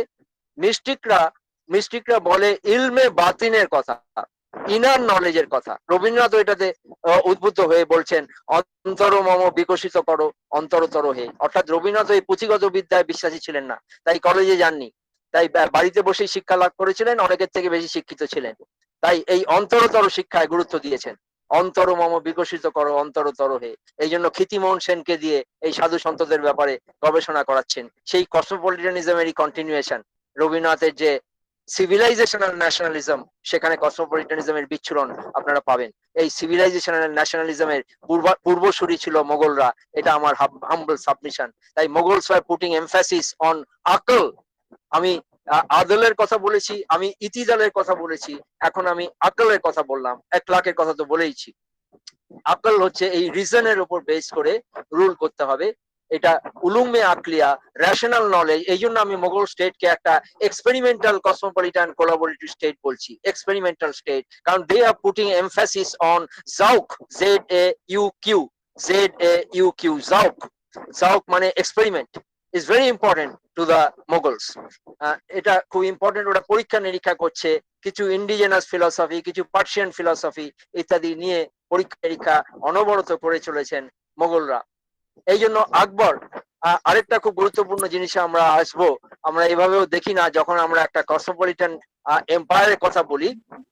Cosmopolitan empire কিন্তু তৈরি করার ব্যাপারে নিরক্ষর মানুষদের একটা ভূমিকা থাকে, নিরক্ষর মানুষদের ভূমিকা থাকে। আমরা নিরক্ষর মানুষদের ভূমিকা ইতিহাসে আলোচনা করি না। যেমন ধরুন কবির একজন নিরক্ষর, আকবর দ্য গ্রেট নিরক্ষর, হায়দার আলী নিরক্ষর, তৈমুর লং নিরক্ষর, শাহ আব্দুল লতিফ অফ সিন্ধ নিরক্ষর, আব্দুল্লাহ শেখ যিনি গান্ধীকে ইসলাম শেখাচ্ছেন নিরক্ষর, রামকৃষ্ণ নিরক্ষর, লালন শাহ নিরক্ষর। নিরক্ষর মানুষরা কসমোপলিটান সোসাইটি তৈরি করে, যত মত তত পথের কথা তৈরি করে। মোগলদের আকবর দ্য গ্রেট ও নিরক্ষর, তাই আকবর পড়তে পারতেন না, কিন্তু আকবর রামকৃষ্ণের মতনই বিদ্বান ছিলেন, তাই সবাইকে বলতেন, ওই তুমি একটু রুমি পড়ো, তুমি একটু তুসি পড়ে শোনাও আমার এই লোকগুলোকে, আমার শাসকদের, মোগল অফিসিয়ালদের, এক্সক্লুসিভ অ্যারিস্টোক্রেসিকে রুমি পড়তে হবে, তুসি পড়তে হবে। এটা ছিল আকবরের নির্দেশ। কেন? তুসির কথা আগেই বলেছি। হ্যাঁ, এক্স্যাক্টলি, জাওক মিন্স এক্সপেরিমেন্টাল, জাওক মিন্স এক্সপেরিমেন্টাল, রাইট, ZAUQ, ঠিক, বানান ঠিক বলেছেন অমৃতাদি। সুতরাং এই রুমি পড়ে কি হবে, তুসি পড়ে কি হবে, আমরা খুব সংক্ষেপে আসব। রুমির বিচ্ছুরণ আমরা আইনি আকবরীতেও পাই। আমরা দেখব যে আবুল ফাজালের একলাকে একটা বলেছি যে বিচ্ছুরণ তার আইনি আকবরীতে আছে। এগুলো খুব ইম্পর্টেন্ট। কিভাবে একটা কসমোপলিটান স্টেট তৈরি হচ্ছে, মানুষের ব্যক্তিগত স্বাধীনতায় হস্তক্ষেপ না করার কথা বলা হচ্ছে। Abul Fazal is suggesting that the troopers, when there will be a war, the troopers should not occupy the houses of the people without consent. Very important. এখানে একটা সুশীল সমাজের কথা আমরা বলি, আমরা একটা সিভিল সোসাইটির কথা বলি। সিভিল সোসাইটি ছাড়া কসমোপলিটানিজম হয় না, সিভিল সোসাইটি ছাড়া কসমোপলিটানিজম হয় না। সিভিল সোসাইটিটা তৈরি হচ্ছে মোগলদের সময় থেকে। Civil society, the troopers should not occupy the houses of the people without consent. They should not interfere in any person's religion. কোন মানুষের ব্যক্তিগত ধর্মে হস্তক্ষেপ করবে না। এখানে সুফিদের সঙ্গে কিরকম মিল দেখুন। এক জায়গায় লঙ্গর দেওয়া হতো মধ্য এশিয়ায়, সেখানে লেখা ছিল তুমি মুসাফিরের ধর্ম সম্বন্ধে কোনো প্রশ্ন করো না, ডোন্ট আস্ক দ্য মুসাফির about his or her religion, ask whether the musafir is hungry or thirsty. If the musafir is hungry or thirsty, offer him food and drinks. হ্যাঁ, এটা কিন্তু একটা লঙ্গরে লেখা ছিল। এভাবে একটা সুশীল সমাজ গড়ে ওঠার প্রেক্ষাপট তৈরি হয়েছিল। A cosmopolitan society was emerging. সুতরাং you should be, the troopers should be pleasant and well-wishing to all the subject population, should not rely on a single source of intelligence, since people are not generally honest. কারণ মানুষ কিন্তু honest নাও হতে পারে, তাই একটা সোর্সের উপর ভিত্তি করে আদল বা জাস্টিস না দেওয়ার কথা বলা হয়েছে, একাধিক সোর্সের উপর ভিত্তি করে জাস্টিস দেওয়ার কথা বলা হয়েছে। They were so keen to preserve the cosmopolitan nature of the empire, diversity of the empire, that they were not being guided by a single source of authority. একটা পার্টিকুলার বইকে কেন্দ্র করে জাস্টিস দিচ্ছে না, একাধিক সোর্সকে ভিত্তি করে তারা কিন্তু জাস্টিসের কথা বলছে। এটা কিন্তু ভেরি ইম্পর্টেন্ট। এখন এটার মজার একটা ব্যাপার হলো, আমরা খালি বলি যে আমরা আধুনিক যুগে আধুনিক, মোগলরা মধ্যযুগীয়, তা নয়। আমার হাইপোথিসিস হলো মধ্যযুগে আধুনিকতার বিচ্ছুরণ থাকতে পারে, আবার আধুনিক যুগে মধ্যযুগীয়তার বিচ্ছুরণ থাকতে পারে। এখন মোগলদের এই ধরনের কার্যকলাপ দেখে আমাদের কিছু কোলাবোরেটার্স রয়েছে জার্মানিতে, আমার কিছু বন্ধু গবেষক রয়েছে, তারা এই এশিয়ান কান্ট্রিগুলোর এম্পায়ার গুলোকে দেখে আমি তাদের সঙ্গে সহমত। আমরা একটা কনক্লুশনে এসেছি। আমরা মাঝে মাঝে গবেষণা করেছি, এখনো যোগ আছে, বিভিন্ন আর্টিকেল ফর্মে বেরোয়, তাদের ওখানে গিয়েও আমি কাজ করেছি অনেকদিন। আমরা ডিসাইড করেছি যে এই যে সাফাভিদ এম্পায়ার, এই যে মোগল এম্পায়ার, এই যে অটোমান এম্পায়ার, এই এম্পায়ার গুলো, these are the examples of alternative modernity. Alternative modernity. So modernity is not the monopoly of the West. Modernity can emerge in the Oriental circumstances. And without alternative modernity, you cannot contemplate cosmopolitanism. Cosmopolitanism modern context এই টিকে থাকে। Modernity alternative ওয়েতে, বিকল্প উপায়ে modernity বা আধুনিকতার উৎপত্তি হতে পারে, উদ্ভব হতে পারে, যেটা আমরা প্রাচ্যের সাম্রাজ্যগুলোর মধ্যে দেখেছি, মোগল সাম্রাজ্যের মধ্যে দেখেছি।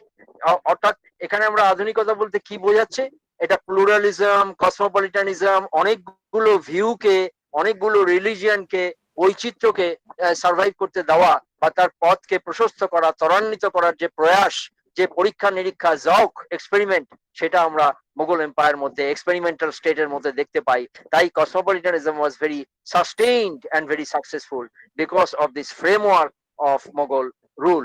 এখানে খালি ওয়েস্টার্ন মডার্নিটি একমাত্র মডার্নিটি নয়, অল্টারনেটিভ মডার্নিটি। আমি ডিটেলে গেলাম না, সময় আমার শেষ হয়ে আসছে, তাই জন্য আমি খালি উল্লেখ করলাম যে একটা অল্টারনেটিভ মডার্নিটির বিচ্ছুরণ আমরা মোগল সাম্রাজ্যে দেখতে পারি। We can see the reflection of alternative modernity in the Mughal Empire, which enabled the Mughals to sustain their cosmopolitan framework, cosmopolitan nature. And it is very interesting that the Mughals, from the time of Akbar till the time of Shah Jahan, till the time of Jahangir or Shah Jahan, we see that the Mughals, the cosmopolitan state, encouraged the translation of Hindu scriptures, encouraged the translation of Hindu scriptures. আমরা জানি দারাশুকো উপনিষদ অনুবাদ করেছিলেন, 58টা উপনিষদ অনুবাদ করেছিলেন। Upanishad was translated by Darashikoh. Upanishad means রহস্য, Upanishad means রহস্য, গুপ্ত রহস্য। মিলে যায়। মিস্টিকের কথা বলেছিলাম, মিস্টিকরাও রহস্য খুঁজে বেড়ায়। সালেক মানে হচ্ছে spiritual traveller in search of this esoteric knowledge, mystical knowledge, ilme batin, hidden knowledge খুঁজে বেড়ায়। সেরকম উপনিষদ মানেও কিন্তু রহস্য। বৃহদারণ্যক উপনিষদে মিস্টিসিজমের কথা বেশি আছে। দারাশুকো was interested in Brihadaranyaka Upanishad, so he translated 58 Upanishads, not the 100 plus Upanishads, but at least 58 essential Upanishads had been translated by Darashuko from Sanskrit into Persian. তার নাম দিয়েছিলেন দারাশুকো সিররি আকবর। সিররি আকবর, SIRR, সির মানে মিস্ট্রি। তাহলে আমরা কতগুলো জিনিস দেখলাম, যে শরিয়া রয়েছে, ইনাম রয়েছে, কিন্তু ইনাম বা শরিয়ার ফ্রেমওয়ার্কের মধ্যে অন্যান্য ফ্যাক্টর অত্যন্ত গুরুত্বপূর্ণ এই কসমোপলিটানিজমকে বাঁচিয়ে রাখার ক্ষেত্রে। একটা হচ্ছে আদল, আরেকটা হচ্ছে আকল, আরেকটা হচ্ছে একলাক, আরেকটা হচ্ছে ইতিদাল। এখন একটা জিনিস পেলাম, সেটা হচ্ছে সির মানে হচ্ছে মিস্ট্রি, গোপন রহস্য। আপনারা ওই ফিল্মটা দেখে থাকবেন, মমি ফিল্মটা দেখেছেন। আপনারা হয়তো হ্যারি পটার পড়েন বা হ্যারি পটারের সিনেমা দেখেন। এটা একটা ট্র্যাডিশনাল কনসেপ্ট হিউম্যানিটির, যে আমি যদি রাজ্য শাসনের পাশাপাশি আমি যদি ম্যাজিক বা আমি যদি গুপ্ত রহস্যকে করায়ত্ত করতে পারি, আমি একটা কসমোলজিক্যাল এম্পায়ার হব, আমি বিশ্ব ব্রহ্মাণ্ডের ওপর আমার শাসন জারি করব।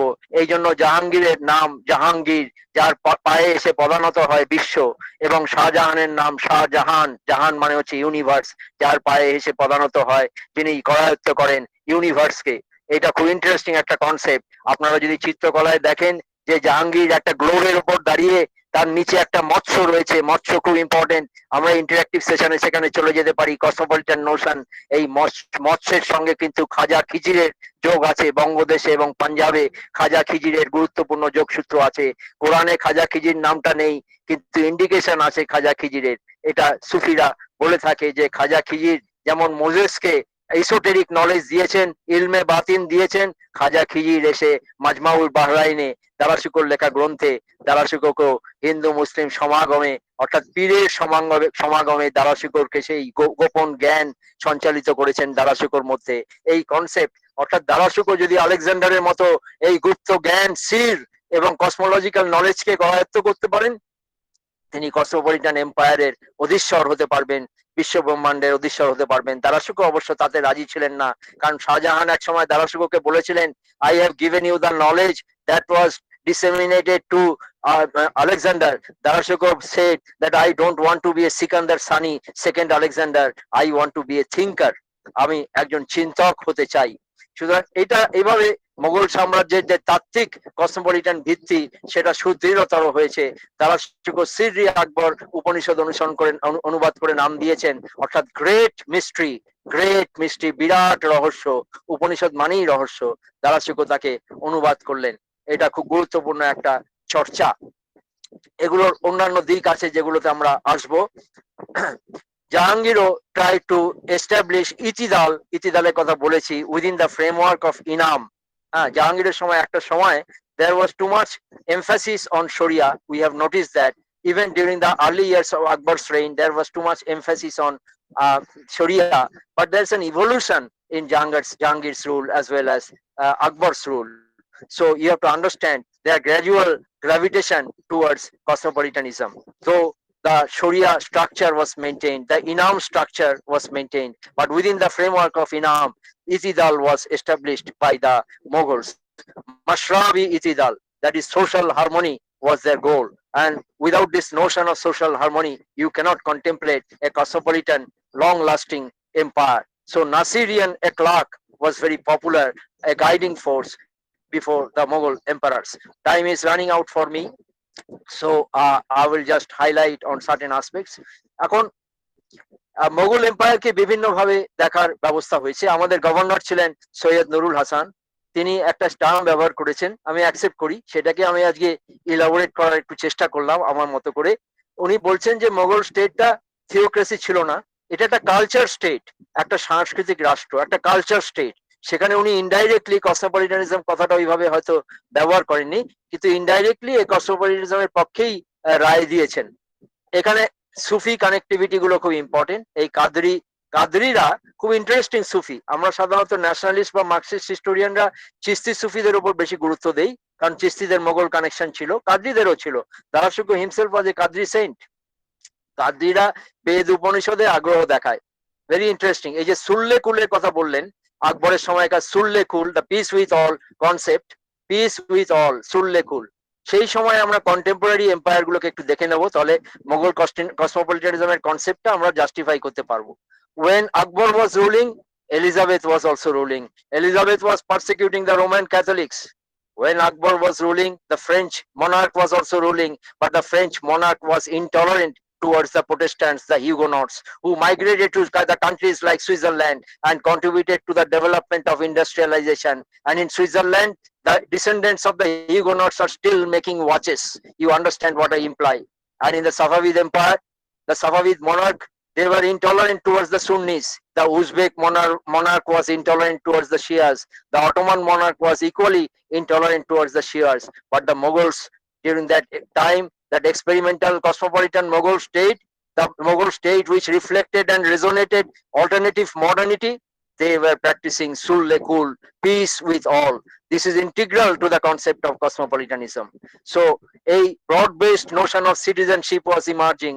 এখানে আমাদের মনে রাখতে হবে, একটা বৃহত্তর সংজ্ঞা, নাগরিকত্বের যে সংজ্ঞা, সেটার উদ্ভব হচ্ছিল এই সিররি আকবরের মধ্য দিয়ে, এই মাজমাউল বাহরাইনের চর্চার মধ্য দিয়ে। Flashes of alternative modernity was characterizing the Mughal empire, এটা আমরা দেখতে পাই।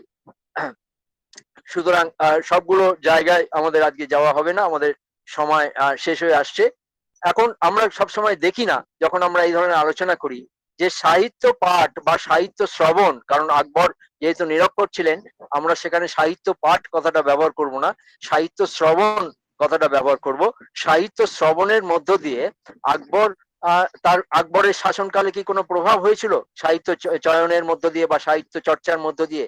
আকবর বারে বারে বলতেন আমাকে রুমি পড়ে শোনাও, আকবর বারে বারে বলতেন আমাকে হাফেজ পড়ে শোনাও। পরবর্তীকালে দেবেন্দ্রনাথও হাফেজ পড়ে তার দিন শুরু করতেন। এগুলো কি কোনো গুরুত্বপূর্ণ ভূমিকা রাখে মানুষের দৈনন্দিন জীবনে, কার্যকলাপে? গুরুত্বপূর্ণ ভূমিকা রাখে, সেগুলো নিয়ে চর্চা হওয়া দরকার। Liberal, spiritual, human and rational Outlook developed after Akbar started to read হাফেজ অ্যান্ড রুমি। তাই জন্য আকবরের মধ্যে একটা মেটামরফোসিস হতে থাকে টুয়ার্ডস কসমোপলিটানিজম। আকবর অনেক লিবারাল হয়ে যান, and Akbar, by listening to Hafiz, Akbar discontinued jizya and also suspended the pilgrimage tax on the Hindus. অর্থাৎ আকবর আস্তে আস্তে কসমোপলিটান হয়ে যাচ্ছেন এবং জিজিয়া তুলে নিচ্ছেন এবং পিলগ্রিমেজ ট্যাক্স তুলে নিচ্ছেন।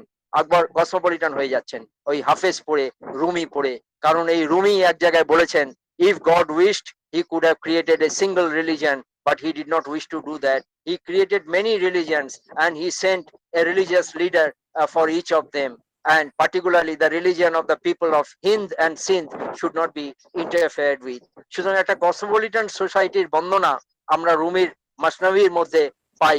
মাসনাভি was very popular in the Mughal empire, আমরা এই কথা আগে বলেছি। একটা হেটারোজেনাইজেশনের সমর্থন আমরা মাসনাভির মধ্যে পাই, হাফেজের মধ্যে পাই, রুমির মধ্যে পাই। এটা গুরুত্বপূর্ণ একটা জায়গা। আরেকটা ফিলসফি উপমহাদেশে খুব জনপ্রিয় হয়েছিল, যেটা উত্তর আফ্রিকায় হয়নি। উত্তর আফ্রিকায় হয়েছিল সুহুদি স্কুল, আর এখানে দক্ষিণ এশিয়ায় হয়েছিল ওয়াজুদি স্কুল। ওয়াজুদি স্কুল একটা সুফি স্কুল, যারা অনেকটা ওই সর্বেশ্বরবাদের মতো, সবকিছুর মধ্যে ঈশ্বর বিচ্ছুরিত হন। হামাউস পার্সিয়ান, অর্থাৎ সবকিছুর মধ্যে ঈশ্বর দেখা যাচ্ছে। তার সবকিছুর মধ্যে যদি ঈশ্বর দেখা যায়, একজন অমুসলিমের মধ্যেও ঈশ্বর দেখা যায়, তাহলে তাকে আমি পরিত্যাগ না করে তাকে আমি আমার রাজ্য গঠনে আমার সঙ্গে নিয়ে চলবো। এটাই মোগল পলিসি ছিল, যে হামাউস সবকিছুর মধ্যে ঈশ্বর বিচ্ছুরিত হন। অর্থাৎ ঘুরিয়ে বললে বলা যায় সবকিছুর মধ্যে কিছু ভালো আছে, সেই ভালো দিকগুলোকে চয়ন করে আমি একটা অনেক চিরস্থায়ী সাম্রাজ্য, অমর সাম্রাজ্য, অমরত্বের সন্ধানী ছিল মোগলরা, অমর সাম্রাজ্য হয়তো স্থাপন করতে পারবো। সেরকম একটা ইমর্টালিটির কনসেপ্ট আছে, এটা আমরা আলোচনার পর্বে যাব, এখন এতটা ডিটেলে আলোচনা করার জায়গা নেই। কিন্তু অমরত্বের সঙ্গে এই কসমোপলিটান কনসেপ্টটা মিলে গেছে কিভাবে, সেটা গুরুত্বপূর্ণ একটা জায়গা। অর্থাৎ বিভিন্ন ট্র্যাডিশন থেকে, তিলোত্তমা ট্র্যাডিশনের মতো বিভিন্ন ট্র্যাডিশনের যে সার বস্তু, সেগুলোকে গ্রহণ করে মোগল সাম্রাজ্য গড়ে উঠছে। এটা একটা গুরুত্বপূর্ণ জায়গা। এখানে এই যে ইলমে বাতিনের কথা বললাম, সবসময় মোগলরা ওই পুঁথিগত জ্ঞানে বিশ্বাস করতো না, তারা প্র্যাকটিক্যাল জ্ঞান, রেশনাল নলেজে বিশ্বাস করেছে। তাই তাদের সময় এই ধরনের কাওয়ালি বা সামা রচিত হচ্ছে। দিল সে বেহতর কোই কিতাব নেই, আচ্ছা হৃদয়ের থেকে বড় কিতাব আর কিছু হয় না। এভাবে তারা কিন্তু গুরুত্বপূর্ণ একটা ভূমিকা পালন করছে একটা কসমোপলিটান জিনিস তৈরি করার জন্য। আমরা 3 ইডিয়টস ফিল্মটা দেখেছি। 3 ইডিয়টস ফিল্মে দেখেছি যে যারা সিলেবাসের বাইরে পড়াশোনা করে তারা সায়েন্টিস্ট হয়, আর যারা সিলেবাসের মধ্যে পড়াশোনা করে তারা বড়জোর চিফ এক্সিকিউটিভ অফিসার হয়, সিইও হয়, আর যারা সিলেবাসের বাইরে ভাবে তারা সায়েন্টিস্ট হয়। সেরকম যারা কেতাবের বাইরে ভাবতে পারে তারা বড় মানে ইসোটেরিক নলেজের অধিকারী হয়, নিজামুদ্দিন আউলিয়া হয়, আর অন্যান্যরা হয়তো কিছুটা নিপীড়ক হয়। এরকম ভাবে হয়তো দেখার চেষ্টা করেছিলেন মোগল সম্রাটরা। তাই তারা সবসময় আউট অফ দ্য বক্স একটা থিঙ্কিং এর ব্যবস্থা তাদের মধ্যে ছিল, যেটা তাদের সাম্রাজ্যকে একটা বৃহত্তর ভিত্তি দিয়েছিল, একটা একটা গ্রহণযোগ্যতা, একটা বিশ্বাসযোগ্যতা দিয়েছিল। তাই আমরা যখন খালি মাজমাউল বাহরাইন লিখছেন না, দারাশুকো ওয়াজ অলসো কম্পোজিং সমুদ্র সঙ্গম সংস্কৃত ভাষায়। আমি প্রফেসর রায়ের কথাটা মনে রেখেই বলছি, সংস্কৃত চর্চা করেছেন দারাশুকো এবং সমুদ্র সঙ্গম লিখেছেন। সমুদ্র সঙ্গমে বাবালাল বৈরাগীর কথা আছে, খালি সুফি সেন্টদের কথা নয়। বাবালাল বৈরাগী এখানে কিন্তু এটা থেকে বোঝা যায় আধ্যাত্মিক মর্যাদা ক্রমোচ্চ বিন্যাসে তিনি হিন্দু মুসলিমকে একই জায়গায় স্থাপন করেছেন, একটা কসমোপলিটান এম্পায়ারের জায়গা দেখতে পাই। তাহলে আজকের রাজনীতিতে আমরা কি দেখছি, কি বাংলাদেশে, কি ভারতবর্ষে, কি অন্যত্র, আমরা একটা জিনিস দেখে থাকি যে একটা রাজনৈতিক দলের জায়গায় আরেকটা দল চলে আসলে আমরা দল বদলুদের দেখতে পাই, যারা দল বদলে ফেলে, এক জায়গা থেকে আরেক জায়গায় চলে যায়। দারাশুকো যখন মারা যান, তাকে যখন হত্যা করা হয়, আওরঙ্গজেব যখন সিংহাসনে আসেন, আমরা দল বদলুদের দেখতে পেয়েছিলাম। তারা এখনো আছে, তখনও ছিলেন। চন্দ্রভান ছিলেন একজন ব্রাহ্মণ। চন্দ্রভান ব্রাহ্মণ was the secretary of Darashuko. He took an employment under Aurangzeb and he became the in charge of Mumtaz Mahal. মনে রাখবেন, এটা একটা রিলিজিয়াস ইনস্টিটিউশনও বটে, কারণ এটা মমতাজের সৌধ, সেটার দায়িত্ব দেওয়া হচ্ছে একজন ব্রাহ্মণকে। কে দিচ্ছেন? আওরঙ্গজেব দিচ্ছেন। সুতরাং আওরঙ্গজেবও কসমোপলিটান, একজন হিন্দু ব্রাহ্মণের হাতে মমতাজ মহলের রক্ষণাবেক্ষণের দায়িত্ব দিতে তার সেদিন কোনো অসুবিধা হয়নি। আজকের রাষ্ট্র গঠনে আমরা কি এই ঔদার্যবোধ দেখতে পাই? এই প্রশ্নগুলো কিন্তু আমরা আমাদের নিজেদের কাছে করব। বাবালাল বৈরাগীকে দারাসুকো কতটা উচ্চ স্থান দিয়েছেন, এই ঔদার্যবোধও কিন্তু আজকের দিনে দেখা যায় না। নাওশের ওয়ানে আদিল মোগল সাম্রাজ্যে he was very important. But nowadays, neither the Hindus nor the Muslims venerate Naushirwane Adil, because he was neither a Hindu nor a Muslim. So he was otherized by the modern theologians. But in the Mughal case, he was internalized by the Mughals. This was the strength of Mughal cosmopolitanism. আমরা আরো আলোচনাটা হতে পারতো। আমরা আলোচনার শেষে একটা point রাখবো, কসমোপলিটানিজম সাকসেসফুল হতে গেলে একটা কোলাবোরেশন দরকার। কোলাবোরেটিভ স্টেটের কথা আমরা বলেছি। Collaborative cosmopolitan contemplative state was the Mughal state. আমরা যদি প্রভিন্সে যাই, প্রভিন্সেও কিন্তু একই বৈশিষ্ট্য বিচ্ছুরিত হয়েছে। such was the influence of the Mughal culture state, because in Kashmir in those days there was a collaboration between the Pir, the Pandit and the Prince. Jahangir, দারাসুকো, Shahjahan এদের সকলের কাশ্মীরের সঙ্গে একটা দুর্বলতা ছিল। সুতরাং আমি এটাকে বলছি দ্য পীর পণ্ডিত প্রিন্স কোলাবোরেশন ইন কাশ্মীর। এখানে একজন পণ্ডিত বা একজন অমুসলিম পণ্ডিত, সে কিন্তু মোল্লা শাহর শিষ্যত্ব গ্রহণ করছে, মোল্লা শাহ কাদরি সেন, কিন্তু সে কিন্তু ধর্মান্তরিত হচ্ছে না, কিন্তু শিষ্যের গ্রুপে হালকায় হালকায় চলে আসছে। এটা ঔদার্যবোধ, এটা কসমোপলিটান স্টেটের বৈশিষ্ট্য। আমি যেটা বলতে চেয়েছি যে cosmopolitanism was not confined to the Mughal court, this was cosmopolitanism was spilling over to the periphery.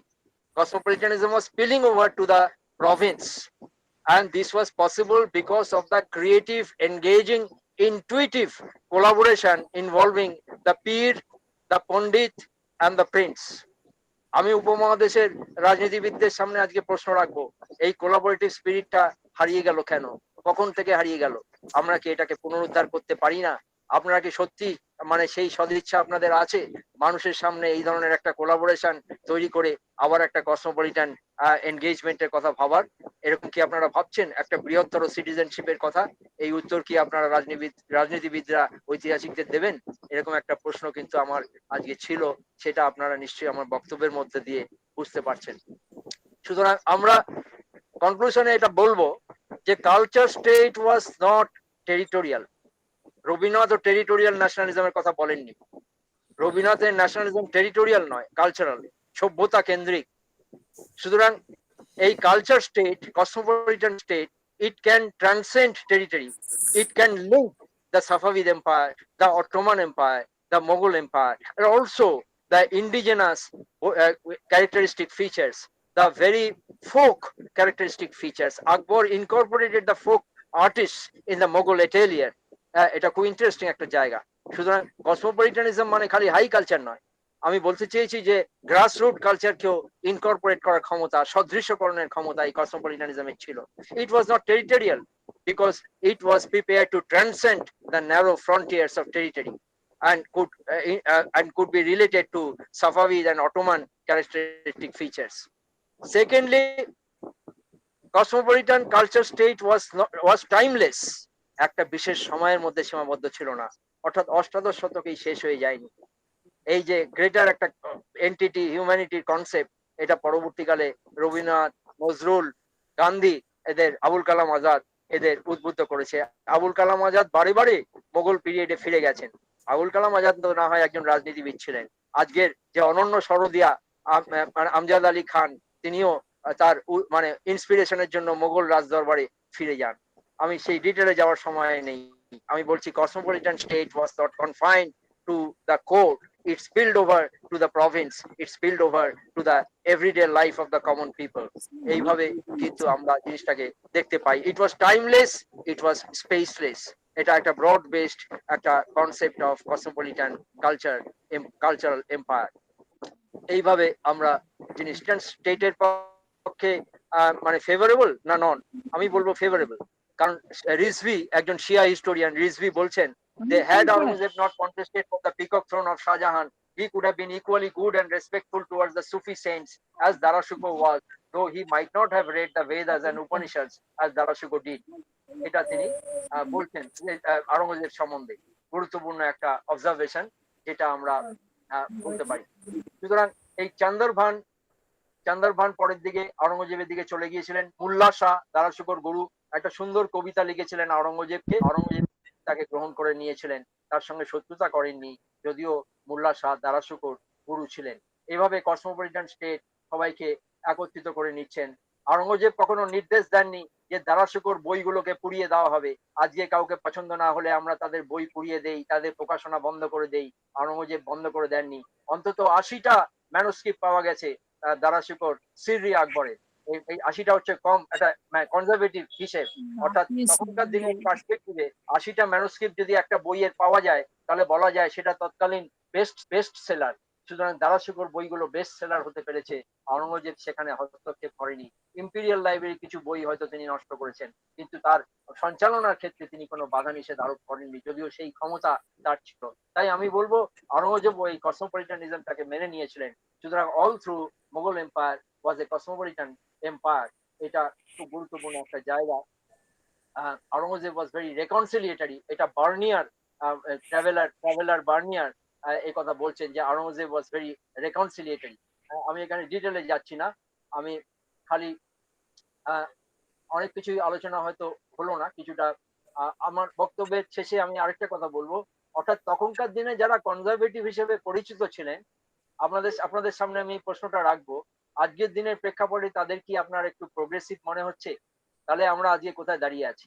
তখনকার দিনে যাদের আমরা একটু কনজারভেটিভ ভেবেছি, তাদের কি আজকের দিনের প্রেক্ষাপটে আমার একটু প্রোগ্রেসিভ মনে হচ্ছে? যদি তাই মনে হয়, তাহলে এটার উত্তর কি হবে? এই জিনিসগুলো খুব ইন্টারেস্টিং। আমার কনক্লুশনে আমি যেটা বলছি সেটা আগে কিছুটা ইঙ্গিত দিয়েছি, অর্থাৎ Sharia was respected, but not in the jurisprudential sense, but in a very pragmatic sense. Other factors had been considered by the rulers, pragmatic Mughal rulers, like ijtihad. Ijtihad means right of the individual to interpret scripture. Akaler কথা বলেছি, আদলের কথা বলেছি, সির বা সেক্রেটের কথা বলেছি, জাওক এক্সপেরিমেন্টের কথা বলেছি, ইতিদল বা সোশ্যাল ইকুইপয়েজের কথা বলেছি, আকলাকের কথা বলেছি। এগুলোর উপর বেস করে যেই রাষ্ট্র গঠিত হয়, সেই রাষ্ট্র কখনো কনজারভেটিভ রাষ্ট্র হয় না, সেই রাষ্ট্র কসমোপলিটান রাষ্ট্রই হয়।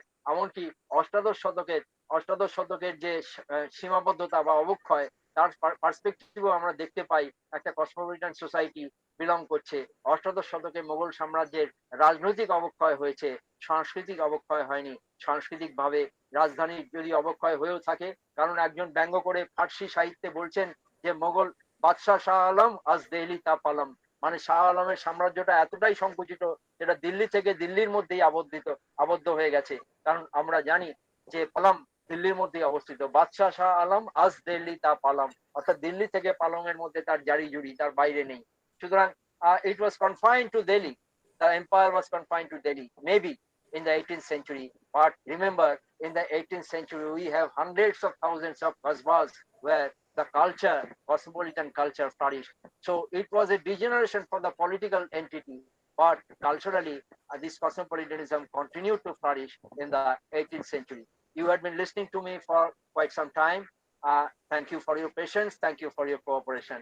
I'll be delighted to respond to some of your queries. Thank you once again. I am grateful to Ramakrishna Mission Narendrapur.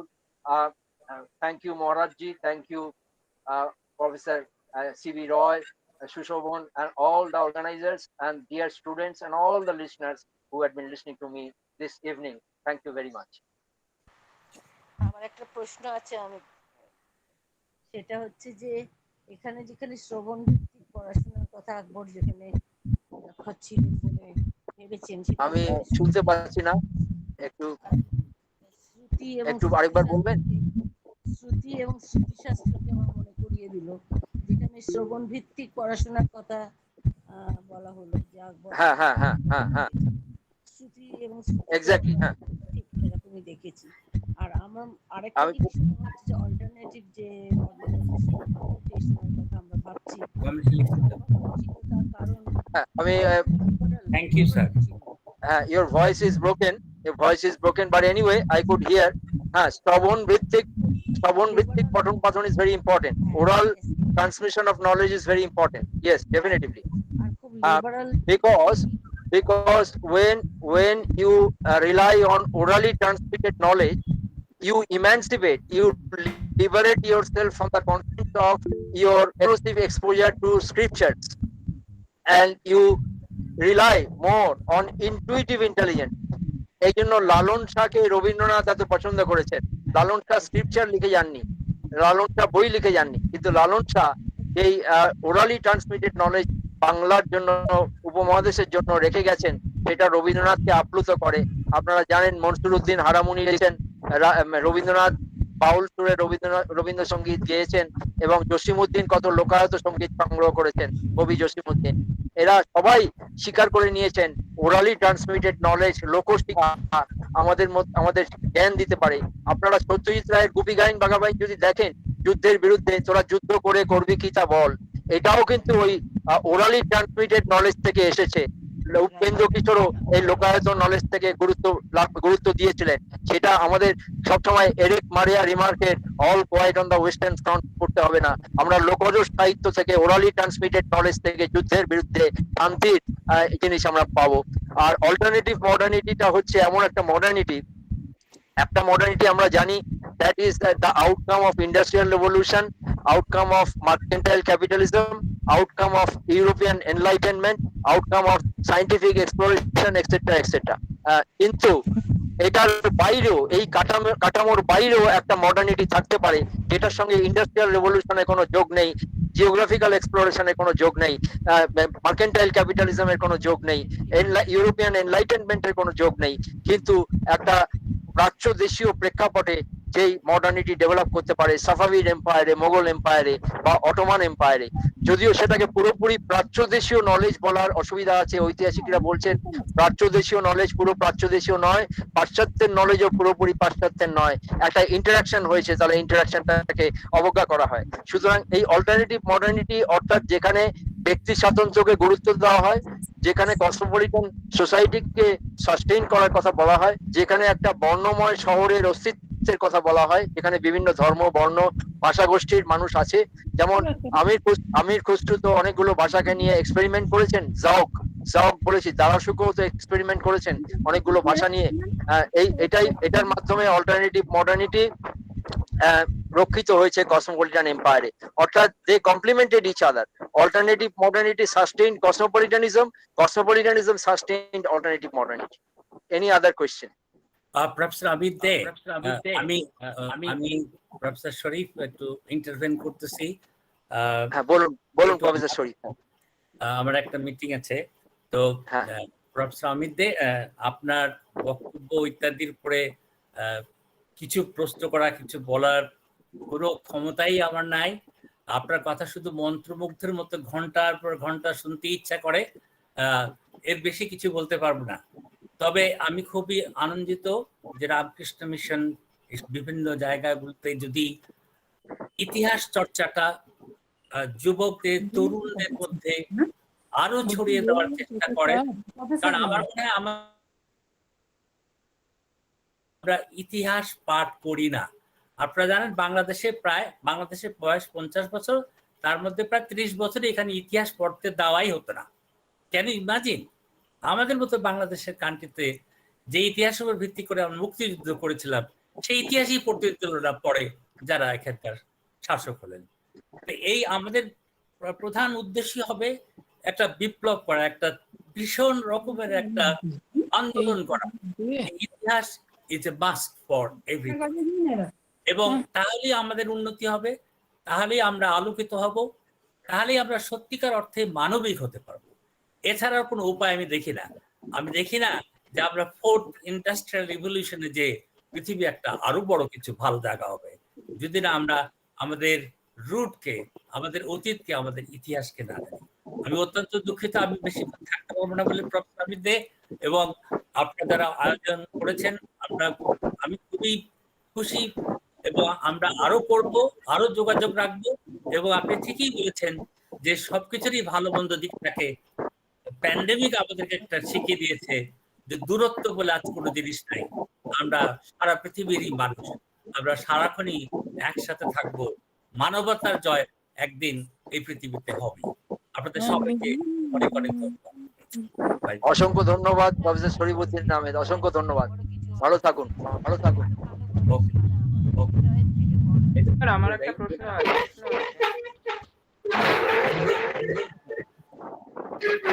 Hello hello হ্যাঁ, আস্তে আস্তে বলুন, আস্তে বলুন, আস্তে আস্তে স্যার, বলুন। ঔরঙ্গজেবের সময় যদি কসমোপলিটানিজম থেকেই থাকে তাহলে মারাঠা লিডার শিবাজি কি করে হিন্দবি স্বরাজ্যের দাবি তুললো এবং সেই হিসাবে তার প্রজাদের ইনফ্লুয়েন্স করতে সক্ষম হলো? আচ্ছা, ঠিক আছে, ভালো প্রশ্ন।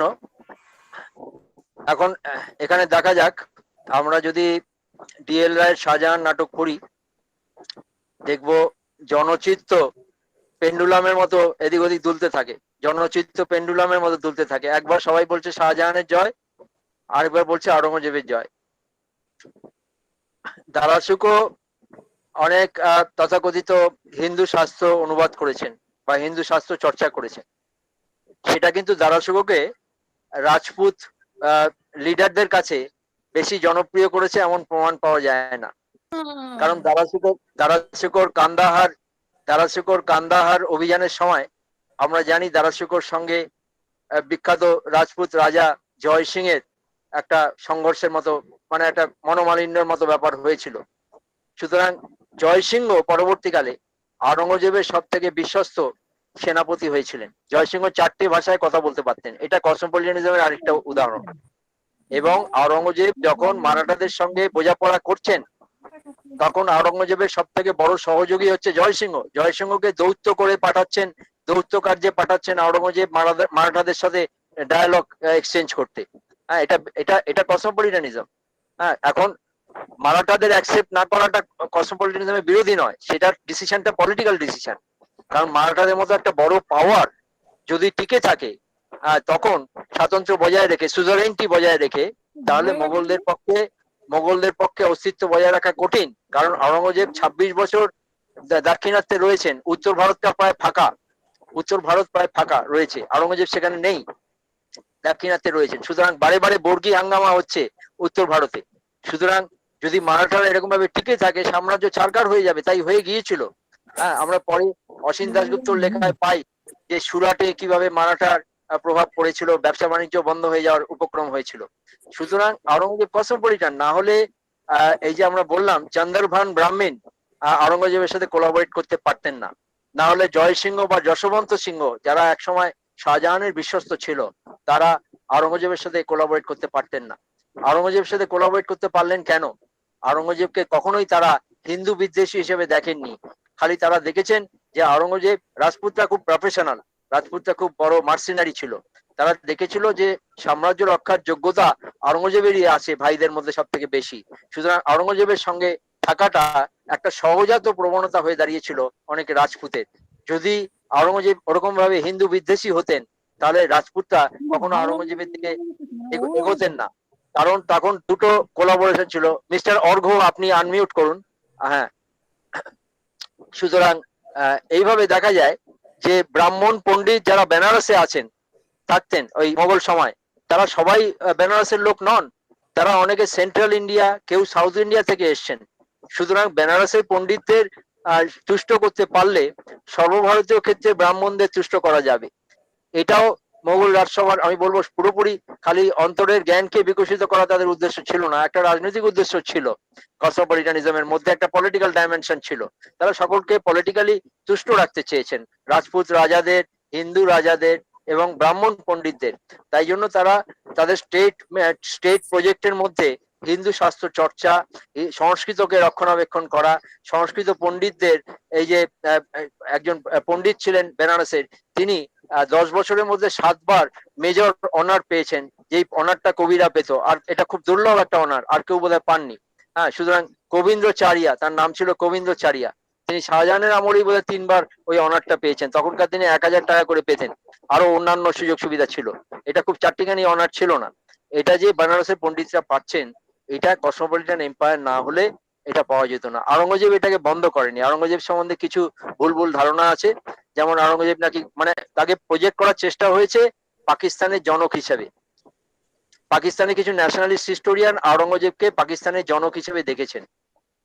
দুঃখজনক ভাবে ইকবালও দারাশিকোরকে কাফের হিসেবে দেখেছেন, এবং আওরঙ্গজেব ইসলামকে রক্ষা করেছেন পাকিস্তানের পূর্বসূরি হিসেবে আওরঙ্গজেবকে দেখেছেন। কিন্তু এই দেখাটা ঠিক নয়। এই দেখাটা অনেকটা সাদা কালোতে ভাগ করে দেখা। আর সেটা সব থেকে ভালো দেখেছেন, আমি তো বললাম, রিজভি দেখেছেন। রিজভি বলেছেন ময়ূর সিংহাসনের জন্য যুদ্ধ না করলে আওরঙ্গজেবও ওই দারাশিকোর মতনই উদার হতেন। যদিও দারাশিকোর মতো পরিশ্রম করে তিনি হয়তো সংস্কৃত শিখতেন না বা বেদ উপনিষদ পাঠ হয়তো করতেন না, কিন্তু অন্যান্য ক্ষেত্রে তার ঔদার্যবোধের পরিচয় আমরা দেখতে পেতাম। এবং আতার আলী দেখিয়েছেন মোগল নোবিলিটি আন্ডার আওরঙ্গজেবে, যে আওরঙ্গজেবের আন্ডারে হিন্দু মনসবদারদের সংখ্যা, হিন্দু জাগিরদারদের সংখ্যা সব থেকে বেশি ছিল, আর কারো আমলে এত ছিল না। যদি তিনি ধর্মান্ধ হতেন এই জিনিসটা কাজ করতো না। আর তাহলে প্রথম 20 বছরের মধ্যে তিনি জিজিয়া পুনঃস্থাপন করতেন। তিনি প্রথম 20 বছর জিজিয়া পুনঃস্থাপন করেননি। জিজিয়া পুনঃস্থাপনের পেছনে কিছু রাজনৈতিক কারণ থেকে থাকতে পারে, সেই আলোচনায় আমরা আজকে আর গেলাম না। তাই ধন্যবাদ, প্রশ্নটা গুরুত্বপূর্ণ ছিল। Okay sir, thank you sir. আমরা আর দুটো কোশ্চেন নেব। হ্যালো হ্যালো স্যার, আমি হ্যাঁ অভিজ্ঞান দত্ত বলছি। আমি কি প্রশ্ন করতে পারি? হ্যাঁ, করো করো। স্যার, আপনি স্যার বললেন যে মুঘল অ্যাডমিনিস্ট্রেশনে যে হিন্দুদের ক্রমাগত যে ইনক্লুশন হচ্ছিল সেটা হচ্ছে মুঘলদের কসমোপলিটানিজমের পরিচায়ক। কিন্তু আমরা দেখতে পাচ্ছি স্যার, মানে যদি একটু পরবর্তীকালের ফেনোমেনা নিয়ে যদি আমরা একটু আলোচনা করি, যে ব্রিটিশরা যখন ভারতবর্ষে আসছে তখন তারা একটা তাদেরই প্রয়োজনে ভারতবর্ষে একটা কেরানি সম্প্রদায় তৈরি করে নিচ্ছে। তাহলে কি আমরা এটা তো বলতে পারি না কখনো যে ব্রিটিশরা ভারতবর্ষীয়দের সঙ্গে মিলেমিশে গেছিল? ব্রিটিশরা নিজেদের প্রয়োজনেই একটা ইন্ডিয়ান অ্যাডমিনিস্ট্রেশনে ইন্ডিয়ানদের ইনক্লুশন করিয়েছিল। তো সেক্ষেত্রে এখানে যে আপনি বলছেন যে মুঘলদের সময়, বিশেষ করে ঔরঙ্গজেবের সময় সবচেয়ে বেশি হিন্দু জায়গিরদার ছিল এবং জয়সিংহ সহ বিভিন্ন প্রকার গুরুত্বপূর্ণ তার হিন্দু পদবী ছিল, এই জয়সিংহই কিন্তু পরবর্তীকালে যখন মানে শিবাজিকে তিনি বন্দী করছেন, তার পরবর্তীকালে আত্মহত্যা করছেন ঔরঙ্গজেব নিজের কথা না রাখায়।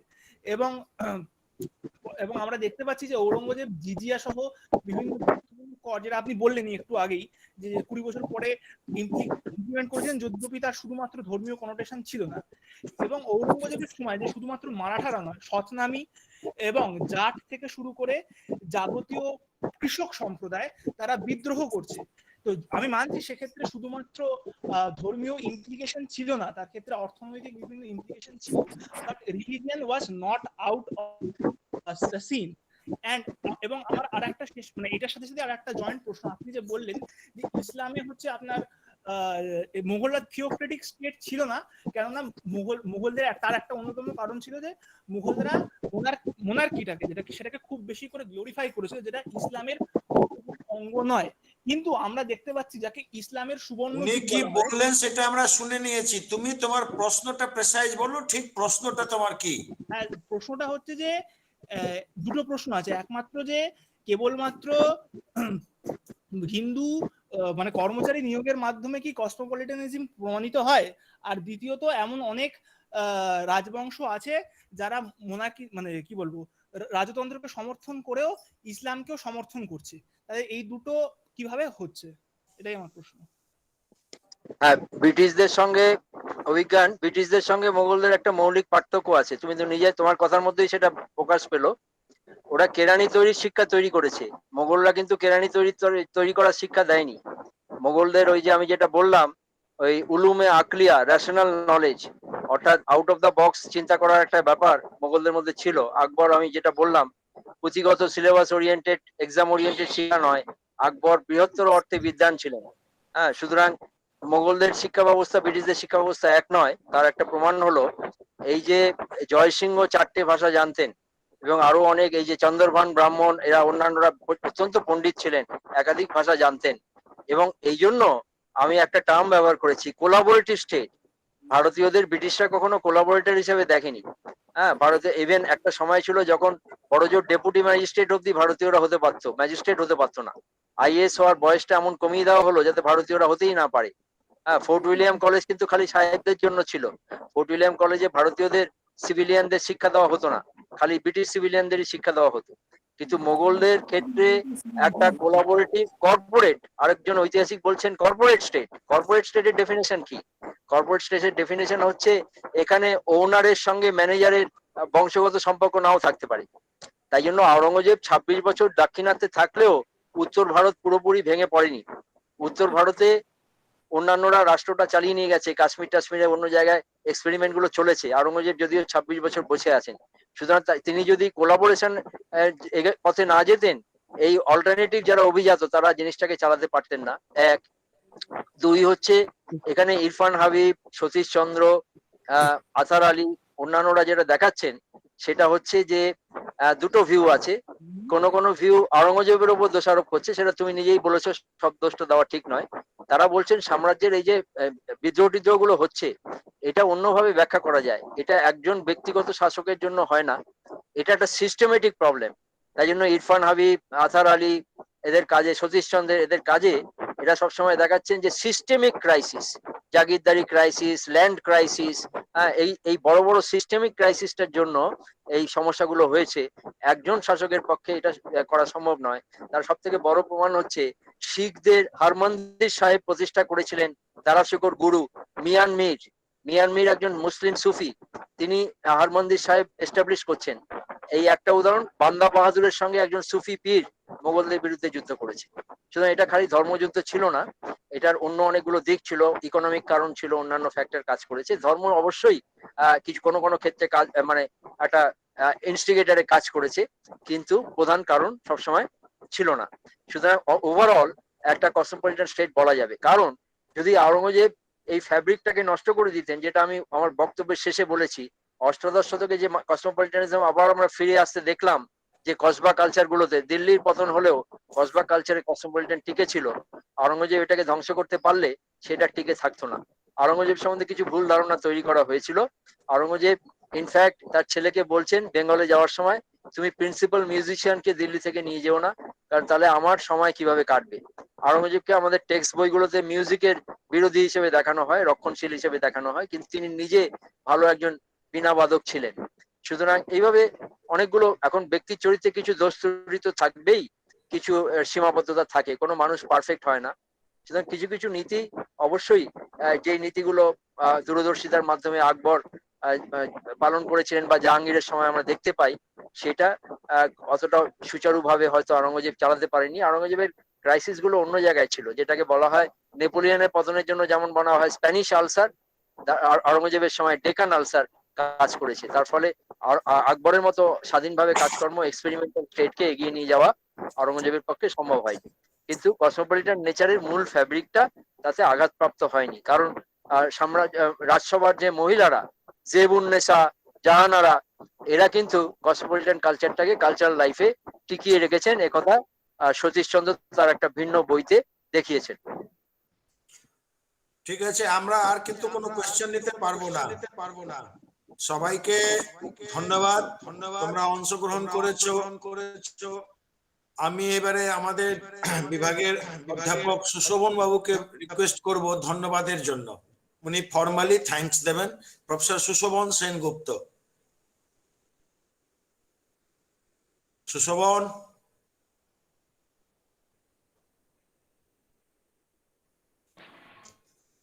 হ্যালো। হ্যাঁ, হ্যালো। আমি তো প্রস্তুত ছিলাম না। ও না, ঠিক আছে। আমি আমার তরফ থেকে আমি সুশোভনকে রিকোয়েস্ট করেছি বলে আগে শেষ করে নিই। আমি ব্যক্তিগত অমিত দাকে ভীষণভাবে ধন্যবাদ জানাই। অমিত দার কাছে ডিপার্টমেন্টের তরফ থেকে কৃতজ্ঞতা জ্ঞাপন করি, এবং ভবিষ্যতে আরো আমরা যে এই ধরনের, জানি না কতদিন শুধু ওয়েবিনারই করে যেতে হবে, সেমিনারে কবে ফিরে আসবো সেটা এখন আর বলতে পারছি না। এত সুন্দর একটা ইলুমিনেটিং লেকচার দেওয়ার জন্য, এবং নিশ্চয়ই আমাদের ছাত্র ভাইরা ভীষণভাবে উপকৃত হয়েছে। এবং আমি যেটা মনে করি ছাত্র ভাইয়ের উদ্দেশ্যে বলছি, যে সাম্প্রতিক কালে যা দেশের অবস্থা, রাজনৈতিক, সামাজিক, সাংস্কৃতিক, তাতে মধ্যযুগের ভারতের ইতিহাসের চর্চাটাকে নতুন আঙ্গিকে দেখতে হবে, এবং নতুন ভাবে যে রাজনৈতিক মহলে কি একটা পারসেপশন তৈরি হচ্ছে, কি পার্সপেক্টিভে মুঘল পিরিয়ড বা মিডিয়েভাল পিরিয়ডের ইতিহাস দেখার চেষ্টা হচ্ছে, তার বাইরে ইতিহাসের সাধারণ ছাত্র হিসাবে আমাদের কিন্তু মিডিয়েভাল ইন্ডিয়ান হিস্ট্রিটাকে নতুন করে নতুন পার্সপেক্টিভে দেখতে হবে। আজকে বোধহয় আমাদের এই লেকচারের সব থেকে বড় মেসেজ এইটাই। এবারে আমি আমাদের বিভাগীয় সহকর্মী প্রফেসর সুশোভনকে বলবো ধন্যবাদ জ্ঞাপন করতে। নমস্কার, শুভ সন্ধ্যা।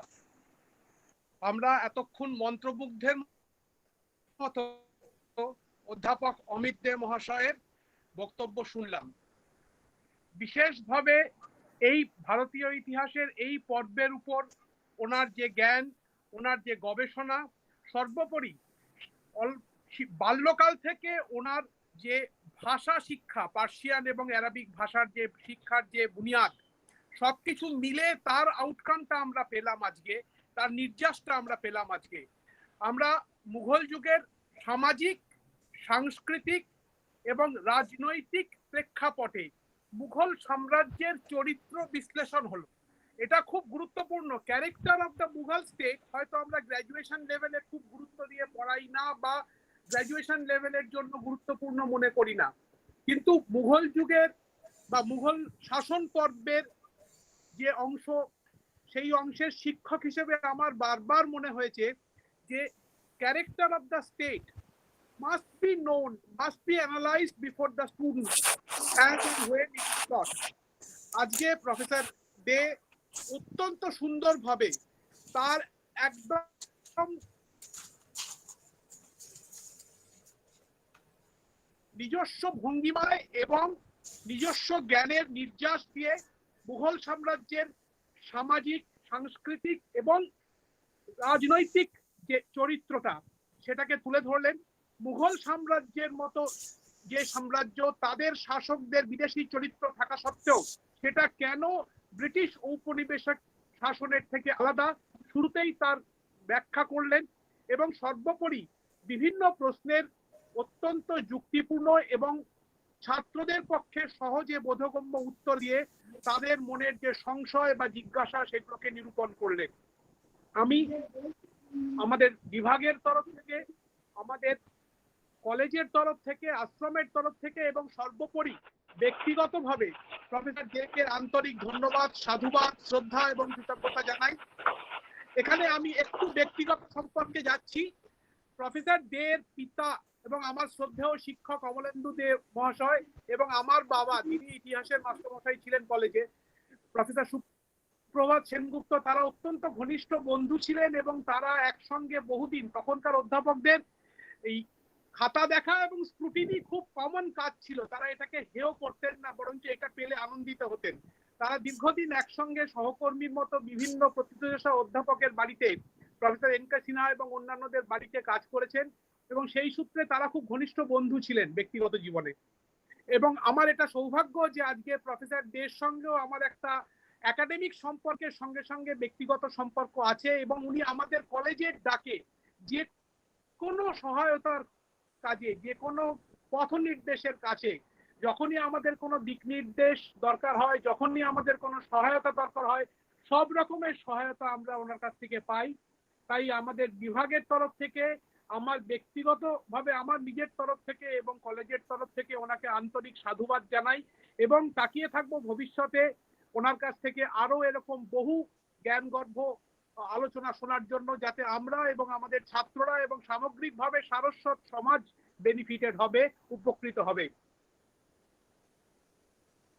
আর সেই সঙ্গে সঙ্গে আমাদের কৃতজ্ঞতা, ধন্যবাদ, শ্রদ্ধা এবং ভালোবাসা জানাই সমগ্র শ্রোতৃমণ্ডলীকে, যারা তাদের গুরুত্বপূর্ণ সময় ব্যয় করে এইরকম একটা সারস্বত আলোচনার জন্য নিজেদেরকে ডেডিকেট করেছেন, নিয়োজিত করেছেন, যেটা আজকের দিনে যেখানে বিনোদন উপলব্ধ সেখানে খুব একটা সহজ জিনিস নয় এই ধরনের একটা আলোচনা, এই ধরনের একটা গবেষণালব্ধ জ্ঞানকে শোনার, মননশীলতা নিয়ে ধৈর্য ধরে শোনার কথা।